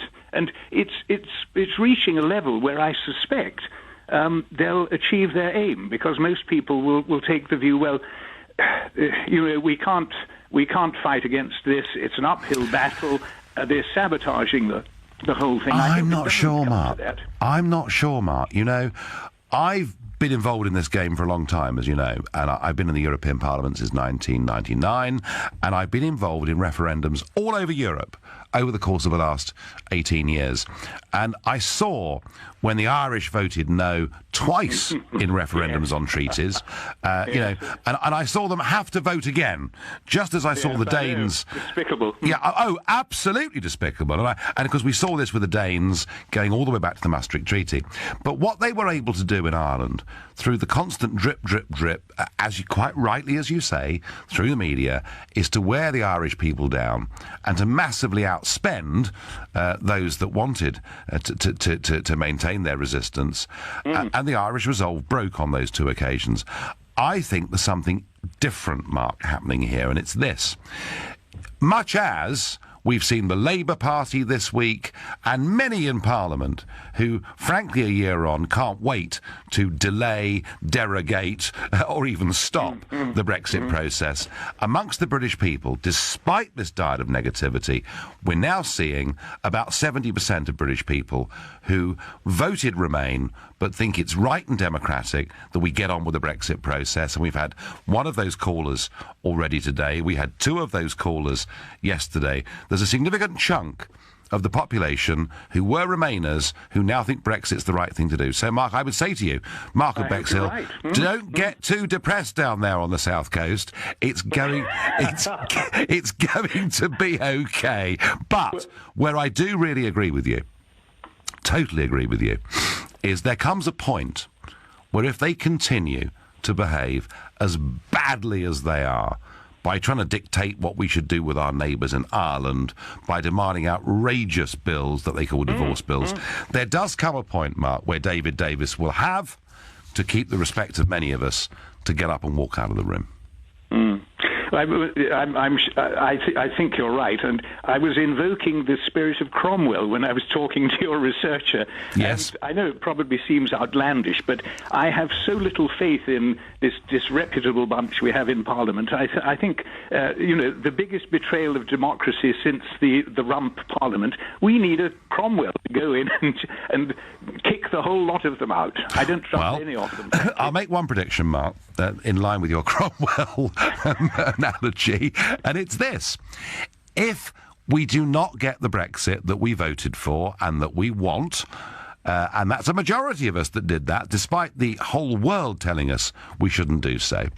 If we don't get it, then I think Brexit will prove historically to have been the first rebellion and not the last massive rebellion of the British people against the establishment. So if Brexit goes badly, you never know, Mark. Something very big may happen. I think thank you very much indeed for your call. Bill from Ashford in Kent. Did David Davis do the right thing today, or should he be tougher? Hello, Nigel. Great to speak to you, mate. Hello there. I agree entirely with what you were saying, your synopsis of the day. Yep. We know that Barnier is in a little box. He's been stuck in a box by the EU saying, go and get as much money as you can. And he can't actually get out of that box. Yep. And I think David Davis has now stuck a stick into that box. And the one thing he should do now is turn around Barnier's love of the word "the clock is ticking" and start saying, yes, the clock is ticking. It's ticking on the German car manufacturers. Oh, Bill. It's ticking on the French farmers. Well, wonderful. On the Italian wine producers. So on and so forth. Music to my ears. What Barnier did, and I agree with one of your previous callers, all that business about getting from up north over there and all the rest of them to try and get their position, he should never have done that. That's completely outrageous. Yeah. And our response to that would have been, he's in a box, he can't get out of it, keep poking him with a stick, and that's going to work really, really well, and then start spouting out to everybody else, saying, look what you're going to lose if you don't get him out of this box. They've got to get him out of the box.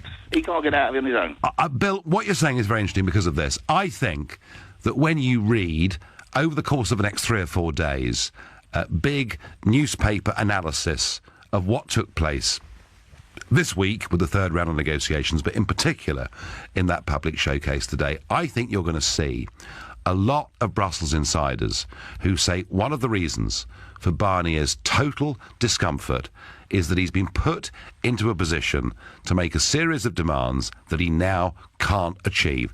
As you said, they've said, go on, Barnier, there's a good bloke, go and get us 100 billion. And Barnier's beginning to realise that it simply isn't going to happen. So, no, Bill, I think you're on the money.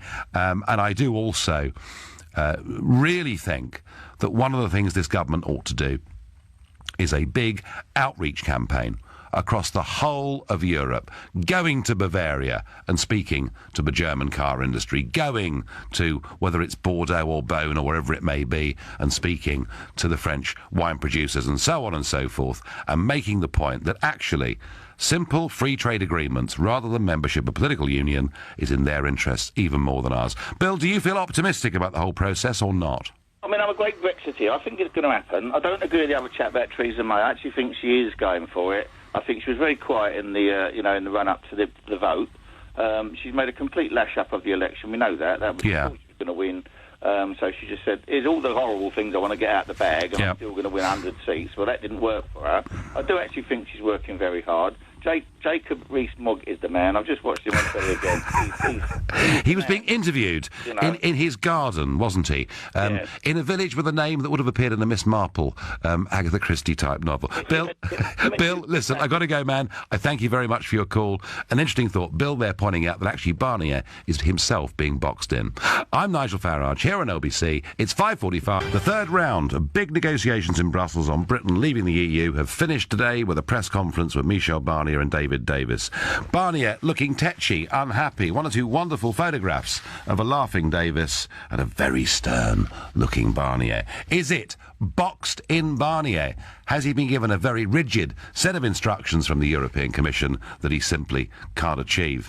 And in turn, David Davis saying to the European Union that they need to be more imaginative and more flexible.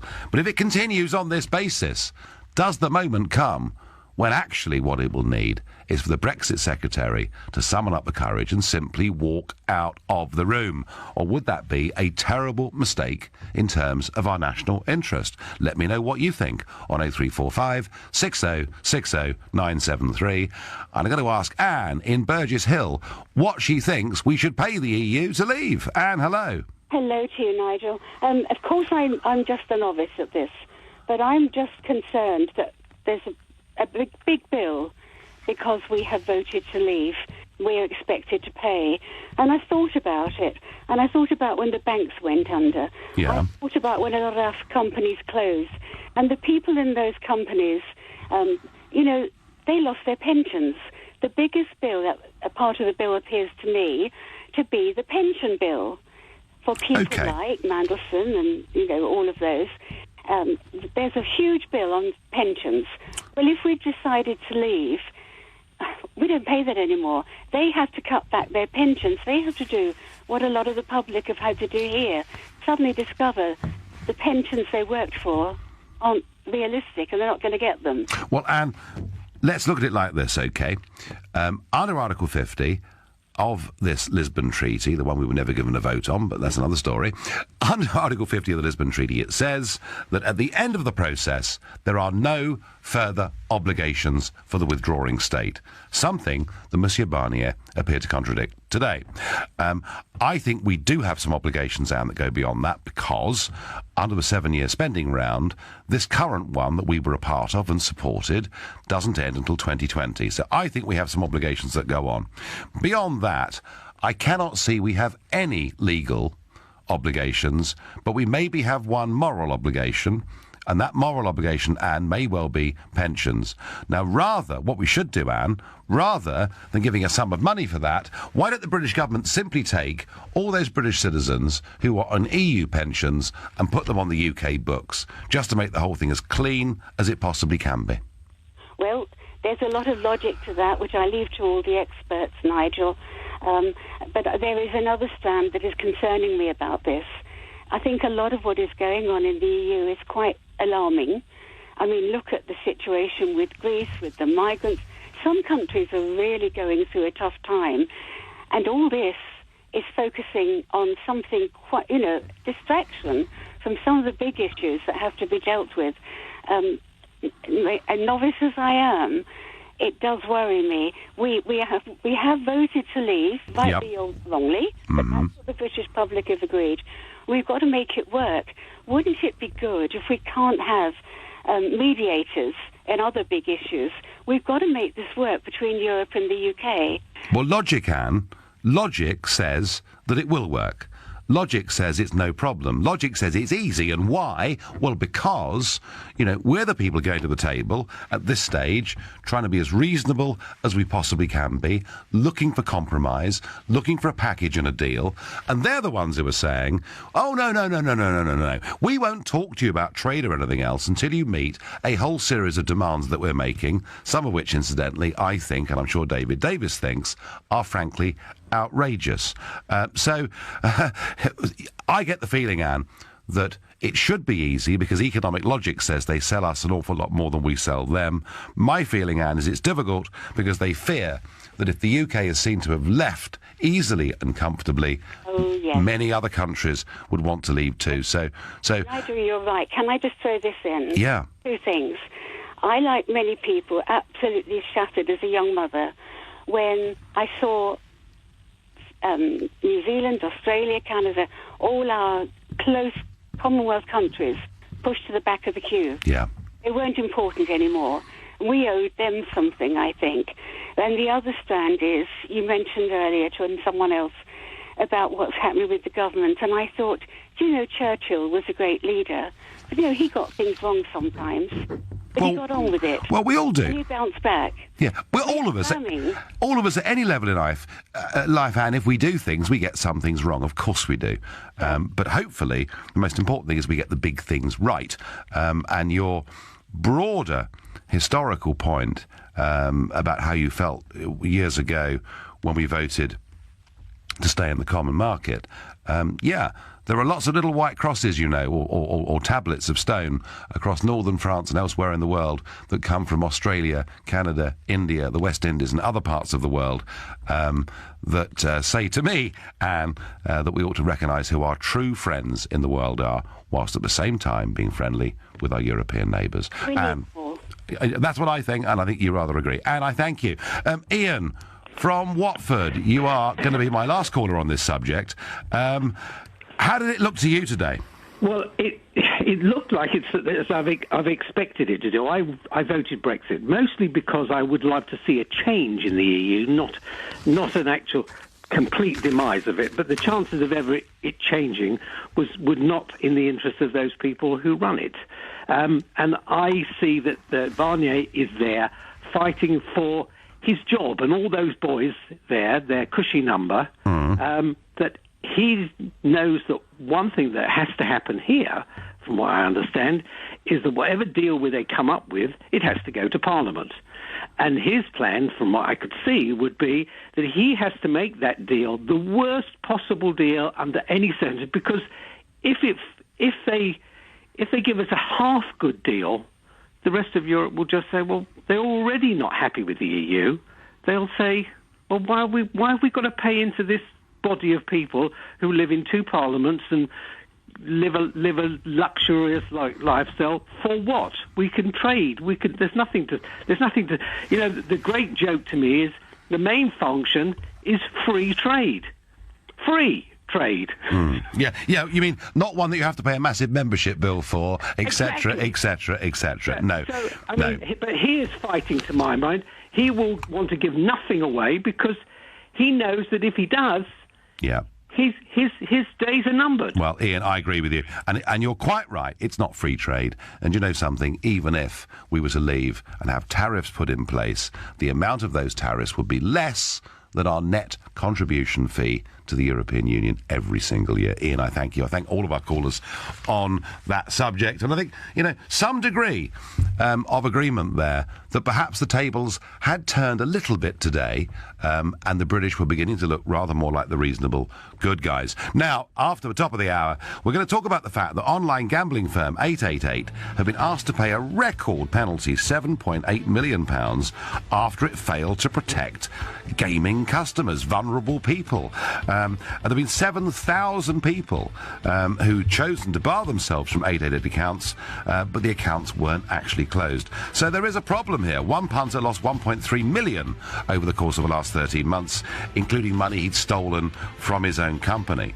But the real question is, where do you draw the line between personal and corporate responsibility? At what point is it the fault of the pub that people drink too much, or the gaming house that people gamble too much? Let me know where you think the line should be by calling 0345 60 60 973. Leading Britain's conversation with Nigel Farage.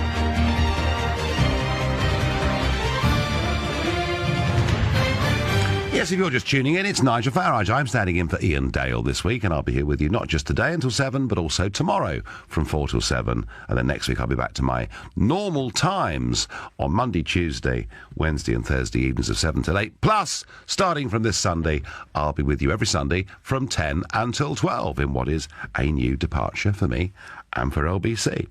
Now, online gambling firm 888 are being made by the regulator to pay a record penalty of £7.8 million after it failed to protect vulnerable customers. The Gambling Commission said there were significant flaws in the firm's social responsibility policy. 7,000 customers who'd asked to bar themselves from their online 888 accounts were still able to gamble. Another customer, perhaps the worst case here, had lost £1.3 million over the last 13 months, including money he'd stolen from his company. And I wonder, ultimately, whether it's a gambling house, whether it's online poker, whether it's going into a betting shop and those new gaming machines, or indeed whether it's a pub or a wine bar that's selling alcohol to somebody to whom it's clearly doing great harm, or the local cigarette shop, or whatever it may be. These are private companies. Their motivation is to make profit. They're told they have to engage in corporate social responsibility. But where, folks, do you draw the line between personal and corporate responsibility?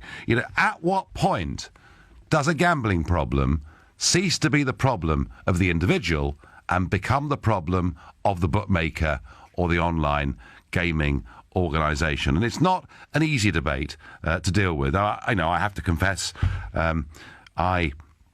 I know lots of people don't gamble. Lots of people take a very dim view of gambling. I've been a gambler all my life. I love betting. I love the thrill of betting. I'm an occasional gambler. I'm not an addicted gambler. I do it. I like winning, of course. It doesn't always happen, but I have seen plenty of people in my life, and particularly in my professional life, when I worked for 20 years before this in the metal trading business. I've seen lots of people literally, ruin their lives through their gambling habits and their gambling addiction. So I'm not for one moment pretending that there isn't a problem down here. But what could gambling companies do? What do they need to do to protect their customers from themselves? And I've noticed that actually people can get addicted to gambling really pretty easily. Now, I particularly want to hear from people who work in the gambling industry. If you're in the bookmaking game, the casino game, or whatever it is, call me. Do it anonymously. Tell me, what measures your organisation has in place to try and protect people from themselves. But ultimately, is it really your responsibility? Or is it the responsibility of the person who's coming in, gambling, or buying that drink, or buying those cigarettes? And I think it's a world in which we are increasingly trying to put the pressure on those private companies. At the end of the day, I think the emphasis lies more with the individual than it does with the company. That's my view. I wonder what Michael in Bournemouth makes of this debate. Michael, hello, good evening. Hi there, Nigel. Just want to say thank you for your show, great show, and it's really great that you're going to be on Sunday mornings. Thank you. That's good. My thing is, I left school and I was a little bit of a gambler. I lost a couple of grand and then I realised it was getting too much. Yeah. Luckily, I did have support around me and I just, friends and family just helped me. But my argument is that it is down to the individual, because these 7,500 people who they did kind of self-exclude themselves, they would have just gone to another betting shop or another online gambling site. So, it's a bit like someone who smokes. They're always going to find money for cigarettes. It's the same thing. They will always find a betting shop. Yeah, I mean, actually, the accessibility to gambling has changed hugely since the growth of the internet, hasn't it? That's the real truth.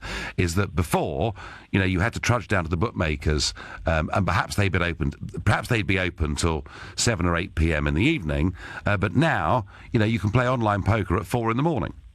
Yeah. It's crazy, and I don't know if maybe the government, a bit like the DBLA, that if you get banned from driving, it's in every county, it's in every city, there's one central database. I don't know why the gambling companies and the sites can't work together to make one central system. I think the problem with that, and as I say, I'm hoping we're going to get people from the gambling industry, ringing in and talking to us about this. But I think, Michael, my observation of this is that so many of the gambling sites, the poker sites, whatever it may be, aren't actually UK domiciled anyway. Right, okay, so they wouldn't want to be under our law. So, this is not an easy problem. But you feel, ultimately, it was your fault that you were losing a load of money, not the fault of the bookmakers or the online casino or whatever else it may be. No, yes, you do sometimes have 2 or 3 of the same companies, even on the same high street, but you also have the same 2 or 3 fast food joints. And if it's you who is going in there ordering a burger, if you want to use that analogy, they're not going to stop you. So at the end of the day, you've got to sort it out. And I think there are quite a lot of websites and help groups for people who feel they have a problem, but a lot of the time they don't want to. They know they've got a problem, but like you say, you enjoy a bit of a flutter, and you don't want to stop. No, I do, and it's never. I've had 1 or 2. Hits that have hurt a little bit, but generally I don't bet in that way. I bet because I enjoy it. I bet occasionally. I'm not compulsive. But I wonder whether, are there very vulnerable people out there who are prone to adverts that come up on their mobile phone or wherever it may be? There are, and these things where you see, give us £100 and we'll match you with a welcome bonus and all that sort of thing. Yeah. I don't think these help, and they do need more responsibility on those types of things. But at the end of the day, they are a business, and like anything else, they make money, and they entice you. It's like saying, fast food companies shouldn't really advertise on TV because it's bad food, the calories. But they do, and they do it everywhere, don't they? Yeah. Yeah. Michael, listen, interesting to hear your experience, and pleased to hear that you're through your problem. Now, Kate here, who has texted me on 84850, has a very strong opinion. Hi, Nigel. My son owes £46,000 in gambling debts. He will never be able to pay it back. I despise gambling firms, especially when they advertise during football games on TV. Wow, Kate, that's a hard, punchy message. And even though I'm somebody that thinks it's the responsibility of the individual more than the private company, I do take your point. I think that the way that gambling products are advertised on television is done incredibly cleverly, and there is this kind of impression that for a first-time punter, you can really get something for nothing. And perhaps, just perhaps, Kate, we do need to look at the way in which these things are advertised. But Kate, it's not just on TV during football. Gambling adverts pop up on my smartphone every single week. Now, Kevin, who's from Fife in Scotland, I understand has a background in bookmaking. Kevin, good evening. Good evening. How are you? I'm very well, Kevin. I'm just trying to work out what the responsible balance is here between the gambler with a problem and the shop, the bookmaker, the online company running a business. For me personally, I think I agree with you that it's down to the individual, first of all. But, well, I mean, I worked in a betting shop for 7 years, and in that time, the approach changed massively. And I know your previous caller had mentioned about having a database with everybody that's sort of self-excluded from one place to another. Yeah. Now, it was something that I do, as I was leaving, they were trying to implement if somebody had sort of self-excluded from one bookmakers, that they would be self-excluded from all the local ones. But in reality, it's very difficult to sort of enforce that because people provide a sort of small passport photo, and the staff are supposed to rely on that for to identify them. But at the end of the day, if somebody wants to gamble, they will. Yes. They'll find a way to gamble. Yes, I do understand that, although there is a lot more availability to gamble, isn't there? I mean, I walk down high streets, and all I see now are coffee shops, pound stores, or betting shops. I mean, exactly, yeah. Is there anything else in most of the high streets? I'm not sure there is. No, well, I think the interesting thing, I think there's some streets, especially around London, where they have actually the same bookmakers, like, on the same street, and it's down to the fact that they're only allowed 4 of the betting terminals in each shop. So they have, if they open a second shop, they're allowed another 4 on that premises. So, and I mean, that's the real moneymaker these days, is the sort of self-service betting machines. So the betting machines, Kevin, just for those that don't know this game, you know, we think of a bookmaker where somebody goes in and puts a tenner on a horse or 20 quid on a horse or whatever it is, and they either win or they don't. But these betting shops now have these machines in with quite high numbers, yeah? Yeah, so originally, probably about 2 years ago, you could spend like £100 each time on a roulette machine. So almost every 3 seconds, that was £100. Wow. That was recently reduced to £50. And I think there is some sort of groups that are looking to try and lobby government to get that even reduced to £2. Right. Which would completely decimate that part of the business. So it's something that I know the bookmakers are sort of fighting back to say that it's not really a problem. The other thing I'd said to sort of the producer there was that I think the industry doesn't help. Although the responsibility is with the individual, I don't think the industry helps a whole lot, because a lot of the high street firms will have staff on after 6 o'clock at night on their own. So if you run into somebody that has a gambling problem or is sort of displaying the signs of a problem, getting very aggressive, it's very difficult for somebody who works on their own to deal with that situation. But equally, Kevin, that person with a gambling problem getting aggressive, if they weren't in the betting shop, they could be online anyway, couldn't they? Most likely, and the thing is, I mean, there's probably 5-6 main high street bookmakers that we know of, but online there's probably thousands and thousands. Yeah, no, absolutely, and many of them foreign domain, as I was pointing out earlier. Kevin? Yeah, mainly Gibraltar, I think it is. Well, I think there are other places too. Kevin, do you, I mean, you know, you've worked in this industry, you can see both sides of the argument. Do you think we need more responsibility from bookmakers, or are they doing it the right way? I think bookmakers could do more to support staff to help with the issue, but certainly I think the first step for someone with a gambling problem is to, I mean, there's lots of resources for someone to get help with that. Kevin, terrific. Thank you for that, your insight, your experience. I'm Nigel Farage here on LBC. The time is 6:15. On the day that online gambling firm 888 is made to pay a record penalty of £7.8 million for failing to protect vulnerable customers, we ask the question, where do you draw the line between personal and corporate responsibility? Is it the fault of the individual? They're losing too much money on the ticket machines, the slot machines, the horses, whatever, poker, whatever it may be? Or does there come a point where really this is the responsibility of the company? And I, as I've said already, I take the view, whether it's, you know, a landlord selling booze to somebody who they know it's doing terrible damage to, or the local cigarette shop selling cigarettes to somebody who's clearly got emphysema, or whether it's people allowing those they know have got no money to come into their betting shops and bet on the 2:30 at Newmarket. Ultimately, it does seem to me that it's the responsibility of the individual. That doesn't mean there shouldn't be good professional standards, but it is, I think, the responsibility of the individual. Hey, Nigel, I gave up online slots in June. There is so much out there. People even donate to watch others gamble online. Gambling live streams are massive. Well, I've got to tell you, whoever you are, I wouldn't pay to watch anybody else gambling online. Hi, Nigel. I spend £60 a month on direct debit on the lottery. £720 a year. Are we going to stop that, says Chris in Leeds. No, Chris in Leeds. We're not going to stop that. But your chances of winning the lottery, I think it's about 14 million to 1. I've never bought a lottery ticket in my life. The reason is I like real betting. I think the chances of winning the lottery are just about zip. Having said that, a waitress I knew in a restaurant I used to frequent did win 5 million. So there you are. It can be done. My situation was so bad, Nigel, that I would get paid monthly at approximately 3 a.m.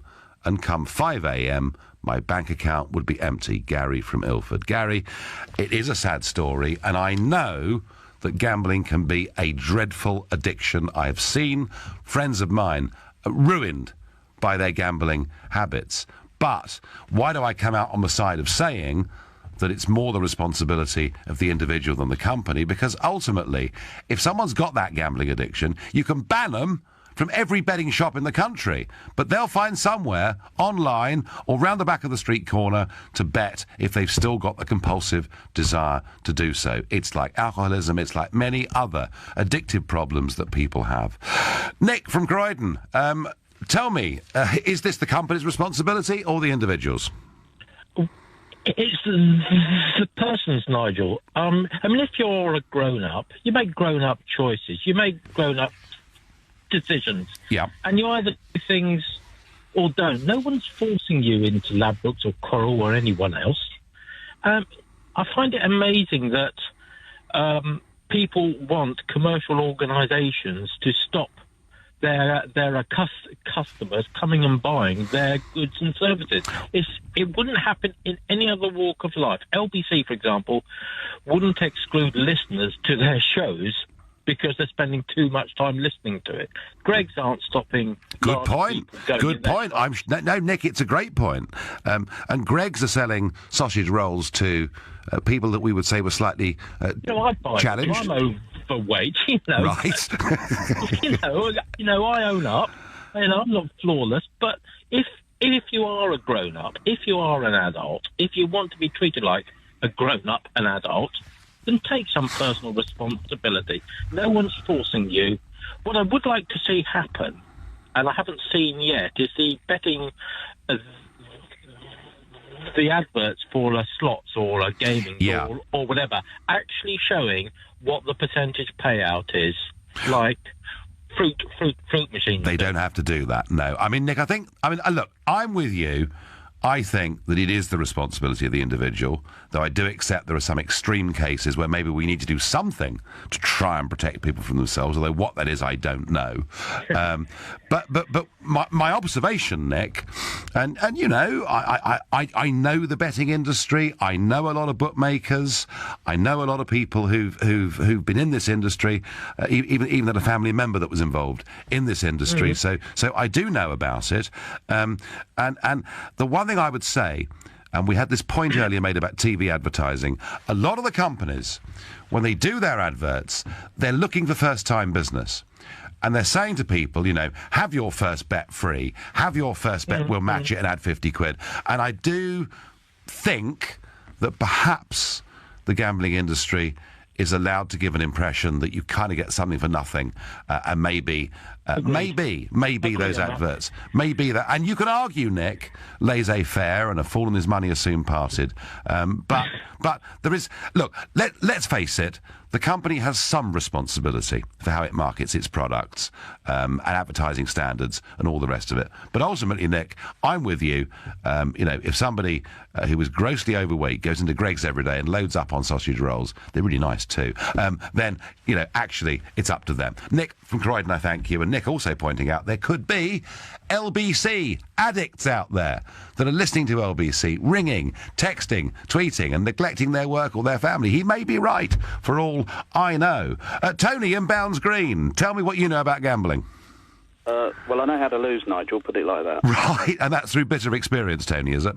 Not really, no, but a mixed bag. But what I was going to say is I appreciate what you're saying about the gambling industry, but I think there's a whole new strand of this artificial intelligence being applied to gambling sites. Yes. And my point would be that if the players' data, the previous betting patterns are being used against them in terms of the way they play, you know, when you let them win to carry on gambling, for example, if all of that data is being manipulated against a gambler, as is quite possible these days, that's a slightly more subtle implication, because you've got a gambling company that will know that if somebody quits every 10 bets if they've lost, but then will play on if they win after 8, then you can actually model their behaviour to stay on the site.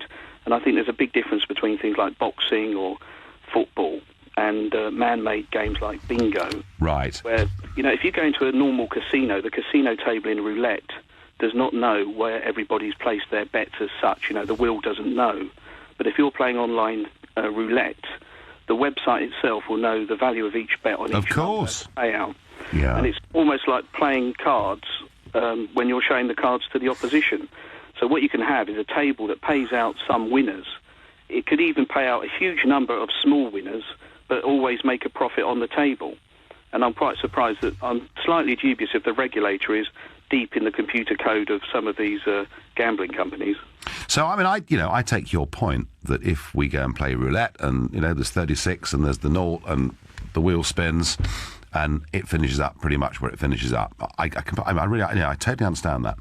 But from what you're saying about the way artificial intelligence could be used with online gambling, that would be akin to something criminal, wouldn't it, Tony? Well, it's an interesting thing because, you know, we've seen the investigations in the financial markets, as you're talking about, in terms of algorithmic trading. Yeah. But it can be easily applied when you've got games that can be sold individually. You know, when you go on a game and you need to choose a number, that number could be specifically chosen for you in a way that would not apply if you were asking who won Manchester United versus Manchester City. Yes. Yes. The potential for manipulation. Yeah, there is. No, listen, that's an incredibly good point, and I have to confess, not something I'd even thought about before. But yes, you could be luring people, couldn't you, into doing themselves the absolute utmost damage by giving them the odd win with online bingo or whatever it may be. Tony, that's a very, very powerful and very interesting point. Lee from Kensal Rise, are you a gambler? I have gambled, but I'm not a gambler. Right, okay. Listen, I've been a money trader for 30 years. Right, okay? yep. And it's very easy to get tempted into doing a punt, as we call it, in the city. Yeah. Okay? But, you know, if you do a punt, you get it wrong, you lose your job, and you're out of the business. But the reason I phoned was because I maybe I have some advice here for teenagers. Okay? Right, good. My son was 16 years old, and I said sooner or later he's going to try it. So we went into a betting shop in France, and I showed him how to hedge, because I'm a professional derivatives trader, and I hedge. Yep. Okay, I always know when I'm getting into a trade what my odds are of success or failure. Yep. So we went into the betting shop. I said, "It's time you learn this," and I showed him how to hedge his bets. Okay. And we won. It wasn't much, 10 euros or something like that. But at least, I told him, finally, don't do it, okay? But here we are, son. We've made money, don't do it. I'm not sure that's very convincing, Lee, really. Well, he hasn't done it, so the lesson succeeded. Well, no, that's good. But generally, Lee, maybe there is a point out of this, which is maybe people, before they go into betting shops or sign up for accounts, should pass some sort of degree of minor proficiency test so they can show they understand what they're getting themselves into. That might help a bit, mightn't it? Yeah, they should come to me. Right. Okay, guys, anybody that's got a slight gambling problem, once they put their kids off, Lee from Kensal Rise is the man. Thank you. You're listening to the Nigel Farage Show here on LBC. I'm standing in for Ian Dale for the whole of this week. It is now 6:30 and time. Online gambling firm 888 is fined a record penalty, £7.8 million, because what they've done is they've failed to protect vulnerable customers. And I'm asking you, where does the balance lie of responsibility? Is it the individual losing money? Is it the company allowing them to do it? Whose fault is it? What needs to be done? But before we go to that, we go to Henrietta Grimston from 7 Investment Management. Henrietta, good evening. Good evening. So I understand we're saving less money, is that right? Yeah, well, this is less money going into cash ISAs. So this is the allowance you get every year to set some money into an ISA wrapper, which, of course, accumulates tax-free. That's free of income tax and capital gains tax. Now, you can choose to invest inside ISA wrappers, but cash ISAs, as I said, a bank account, are an option. Now, in the last tax year, there was a third of a decline in the amount that actually went into these ISAs. So about £39.2 billion went in versus £58.7 billion for the 2015-16 tax year. Now, there's a couple of factors that are being attributed to this. One is just the interest rates are very low, so obviously lots of us are saying, look, this doesn't look like an attractive option. I have a view on that, which I will share with you in a moment. We're also saving a lot less anyway in terms of household income. It's dropped to 1.7% of our income we're now setting aside in savings, and that's been a trend for the last few years anyway. There's also been the introduction of a tax-free interest rate. You can, if you're a basic rate taxpayer, have £1,000 worth of interest before it's tax-free. So there's a lot of moving parts to this, but one of the things that I always think about from an investment perspective is you're not just looking at what's happening today, you're looking at for the future. So, you can put £20,000 into an ISA in the current tax year. Now, okay, interest rates at the moment might not look attractive, but in years to come, we hope they will go up, and obviously at that point in time, it might have been a very good decision. It may well have been. No, that's true. And Henrietta, we're debating this hour on LBC gambling companies, particularly online gambling companies, but the high street as well, and whether they bear a responsibility for gamblers who lose huge sums of money. And in line with this, we've had some figures from Ladbrokes today, I understand. Yeah, I feel slightly bad actually reporting this story. so they've had a really good first half of the year, and they've seen revenues up 1% to £1.2 billion. Big increase in operating profits, up 7%.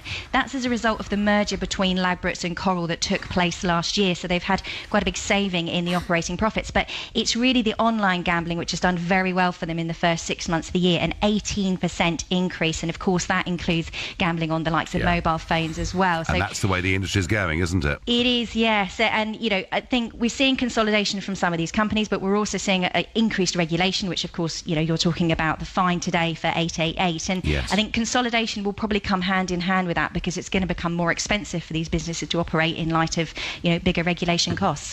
Thank you. And finally, how did the markets close today? FTSE's closed up 0.9% at 7431. The pound currently trading at 129 against the dollar and 108.5 against the euro. Henrietta, thank you very much indeed. That was Henrietta Grimston from 7 Investment Management. Interesting, isn't it, that Ladbrokes' revenue from online gambling was up 18% over the course of the last year, and this is very much in line with what we've been discussing over the course of the last 40 minutes or so. Now, I'm going across to the US, and I'm going to go to Simon Marks, LBC's correspondent there, who I hope is going to give us an update on what's been happening in Texas, Louisiana, and elsewhere with this tropical storm. Simon, good evening. Hello, Nigel. So what's the news today, Simon? Well, Vice President Mike Pence is down in Texas at the moment as a whole series of rescues continue. Even as the floodwaters are receding in some parts of the state, they are still rising in other parts of the state. And within the last couple of hours, we've seen on television here some very dramatic rescues in the city of Port Arthur in Texas. Large number of oil facilities in that immediate vicinity. People being winched to safety from their homes there. Similarly, in Port Aransas, also a number of dramatic rescues taking place. There are concerns about a chemical plant where some explosions took place in the early hours of the morning. They were not unexpected explosions, because the owner of the chemical plant had warned that because they had lost the ability to refrigerate some of the explosives that the plant stored and produced, that it was inevitable that there would be some spontaneous explosions explosions, but there are obviously concerns about what this is going to do to that kind of infrastructure in the state, and Louisiana continuing to deal with an inundation of water there, and lest anybody thought that our eyes would soon be off the weather in that part of the country, there is another hurricane forming, Hurricane Irma, which looks set to do substantial damage over the course of the next few days in the Caribbean, and people in Miami are beginning to express concerns about that storm's track as well. Right, well, none of that going away for a moment, and nor is the tit-for-tat war that's going on diplomatically between Russia and the US at the moment. No, although I'm bound to say I'm not entirely sure that we are witnessing very much in the way of tit-for-tat here. We've all received a statement from the State Department within the last hour that is headlined, "Achieving Parity in Diplomatic Missions." You will remember that a few weeks ago, Russian President Vladimir Putin ordered 755 American diplomats to leave Russia and their support staffs. That was retaliation for fresh sanctions that were imposed on Russia by the Congress of the United States and signed into law by President Donald Trump after several days of thought about whether he was actually going to sign them into law. We've waited for the American response to that expulsion of 755 Americans from Russia. It has now come in the form of the Russians being ordered by this weekend to close their consulate in San Francisco, to close a chancery annex here in Washington, D.C., and a consular annex in New York City. This statement says this is all about achieving parity in diplomatic missions, but it goes on to concede that it doesn't achieve parity, that there will still be disparity in the number of diplomatic and consular annexes that the United States is allowed to maintain in Russia versus the number that the Russians will be allowed to maintain here.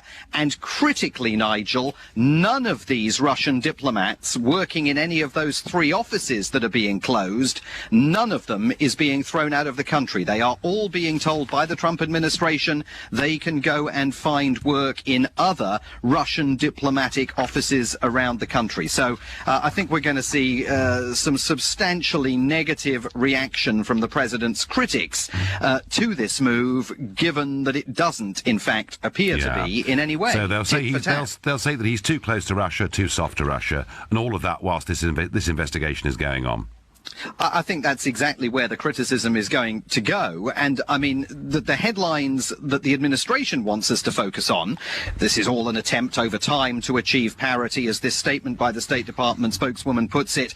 This is an effort to arrest the downward spiral in the US-Russian relationship. That, she says, is why they're allowing the Russians to continue to maintain a larger diplomatic presence here than the Americans are being permitted to maintain in Russia. You know, if you turn the coin over the other side, you see that, in fact, 755 Americans have, according to the State Department, now left Russia. We have fully implemented the decision by the Russian government, says the State Department spokeswoman. We believe this action was unwarranted and detrimental to the overall relationship between our countries. But, as I say, not a single Russian diplomat is being thrown out of the United States. No, well, the Russian story isn't going away, and Simon, from the sounds of it, the hurricanes and tropical storm story isn't either. Simon, thank you. That was Simon Marks, LBC's US correspondent, pointing out there is another hurricane, Hurricane Irma, there in the Caribbean, potentially threatening Miami this weekend, and that currently there's very heavy rain in Louisiana and parts of Texas, in the southeast of Texas, where things are still getting worse. So not a pretty picture at all. A death toll that is now in the high 30s, but I think we do expect that to rise as more evidence is unveiled. We were talking about gambling. We had our business news telling us that Ladbrokes are putting their dividend up because of an increase in online gambling. But are problem gamblers, is it the responsibility of the individual or of the gambling company that takes the money? I wonder what Mark in Harlow thinks of that. Mark, hello. Nigel, what a pleasure to speak with you. I thought it would be about Brexit, but it's about this. Okay. It resonates very, very clearly, very real. So I told your producers that a year back I lost just over £160,000. Wow. I had swings in a day of my annual salary, £25,000 per hour. That'd be won or lost in under 60 minutes at a time. And I just really want to send a powerful message to people that are in the same or currently in the same position that I was a year back. Stop using them. It starts with the fixed odds betting terminals in shops. Just take a step back, look at life for what it is, and this is what I've done. I've now got a 7-month-old little girl. She's priceless. It's not worth it. What were you, Mark? What were you gambling on? I'm a VIP member of 888. I'm also a VIP member of many of the other online chains and VIP member of the many casinos in London. Yeah. It took over my life. I became deceitful. But it was roulette. To answer your question, it was roulette. Right. European roulette. Yeah, I mean, Mark, I worked in the commodities business where trading was a part of our lives, but a lot of it was entirely legitimate. People wanted to hedge their future requirements, or whatever it may be, but there was a big speculative element as well. And I must admit, there were times when I was market making, where, I'd wake up at 2 or 3 in the morning. All I could think about were, where's the aluminium price going or the zinc price going? And trading, gambling can completely take over your life. Mark, are you now free of it completely? Yeah, so look, I had counselling, and that was because the people and family around me, I had to come clean. I had counselling sessions, but it didn't do... It's you as an individual. You have to take full responsibility for your own actions. I knew full well, putting my 16-digit card number and 3-digit security code into that site with, a transaction of £5 grand, 10 grand, whatever it is, I knew what I was doing, and I knew what the end goal was. It was either going to be a big win, and I'd be very happy, or I'd lose it and go and sulk and go out for a big meal, and I've lost that, or what is a little bit more money going to do, sort of thing. So what I would say is that it starts at the very bottom, I believe, in the shops. I don't feel sick, but it makes me feel physically sick when I see, Ladbrokes, William Hill, all of those shops in the high street. It's just, it's only going to end in one way and in one scenario. It's sickening. I don't know. Mark, I want to say thank you. Thank you. We've had other people in this hour that have called up that have had slight problems with gambling, but not your level of problem with gambling, and you've come very clean with us about it. You come very clean with your family about it. You've sorted it out. You've accepted it's your responsibility. And Mark, I thank you very much indeed for your call. Mark from Harlow there. An object lesson and a warning to everybody. And I'm a gambler. I love gambling. I'm going to go on gambling. I'm not a problem gambler. But a warning that some people, this can completely take over their lives. It's 6:45. For some people, gambling becomes a real problem. It takes over their lives. Indeed, it ruins their lives. And all this on the day when the online gambling firm 888 is forced to pay a record fine of £7.8 million for failing to protect their most vulnerable customers. And our last caller, Mark in Harlow, I thought described brilliantly how he'd got into punting, he'd opened up accounts everywhere with the online companies, the casinos in London, and he was having daily swings on his account, the equivalent to his annual salary, and he finishes up doing £160,000 in, and he's come clean with himself, his family, he's had counselling, he's sorted it, he's through it. And if there are other people listening to this who think, well, you know what, actually, I've got a bit of a problem, well, you can always get in touch with the GamCare helpline, and it provides confidential advice, information and emotional support all across the country for anyone experiencing problems with gambling. You can speak to an advisor on free phone, and it's 0808 8020 133, 8 a.m. to midnight, 7 days a week. And I'll make sure that number gets put up on the LBC website after this programme for anyone that wants to go to it that didn't have time because they're driving the car or whatever it may be to get that number down. Keith in Norwich, good evening. What do you know about gambling, Keith? Good evening, Nigel. Thanks very much for taking my call. Not a bit.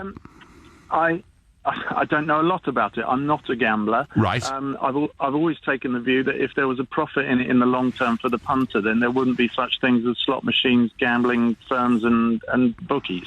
There is a certain rationality to that, Keith. There really is. The point I'd like to make is if you look at football as a case in point, and if you look at the 25 years, if you like, of the Premiership, then it seems to me that what started off as the preserve of big beer brands in terms of money and sponsorship, and I'm sure any football fans out there can readily name half a dozen big beer brands that were involved in football in some form or another, whether it be at club level or whether it indeed be at sponsoring the league. Yeah. It seems to me that those have slowly been replaced by gambling companies, and mostly online gambling companies. Now, you can argue that is perhaps because of our distaste towards alcohol over the last 25 years, and I say distaste, but I mean our concern over advertising of it. We don't see much advertising of alcohol in the way that we used to.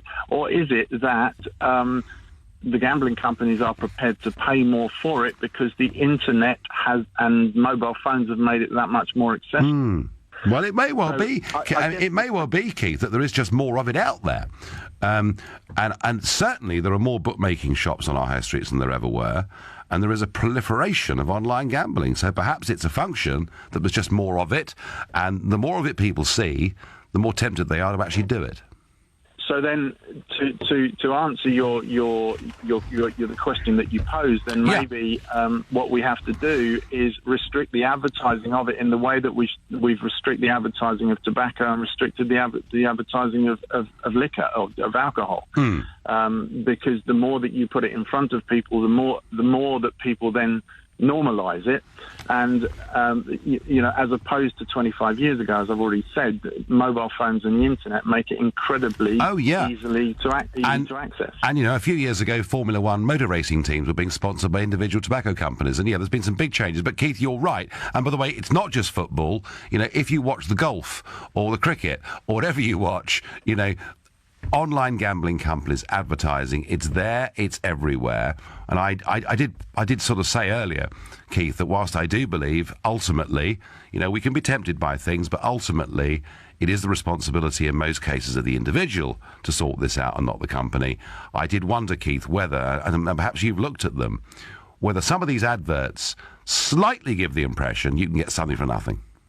Oh, for sure. And I mean, as someone who watches football a lot, you are just bombarded with advertising for online gambling, in-game betting. No, you're right. Endless. You're right. Keith, thank you for your point. And my last caller this evening is Joel, who's calling from Southend. Joel, you're a first-time caller to LBC. Good evening. Good evening, Nigel. How are you? I'm well. So what's your experience with gambling, Joel? Okay, Nigel, I dream more about gambling than you dream about Brexit. Oh, good Lord, that's pretty serious, yeah. How bad it is. That's how bad it is. I just wanted to make the point. I mean, Joe, I'm a recovering gambler, Hopefully you don't become a recovering Brexiteer, Nigel. No, I'm sure I won't. Well done. I just want to make this point, Nigel. With gambling, as opposed to drink and drugs and eating cookies, there's only so much of them you can do in a day. With gambling, you can do everything in a day. Yes, and that's a fair point. Therein lies the problem. And also, Nigel, you'll also find that gambling doesn't only affect the individual, it affects the children. It leads to self-harm in so many cases, house repossessions. And this, all in all, leads to public services and taxpayers' money for an extreme amount. Does that make sense, Nigel? No, it does make sense, Joel. The question is that people do fall into this gambling trap, and I've seen it myself. But how do we stop it? I mean, surely trying to regulate the bookmakers isn't actually going to work, because there's so much online gambling out there, or even illegal gambling out there, that I'm not sure that really ultimately works. We can make sure the advertising is a bit more responsible. I mean, do you feel, Joel, as somebody who went down a bad route with this, do you feel there was enough advice out there for you?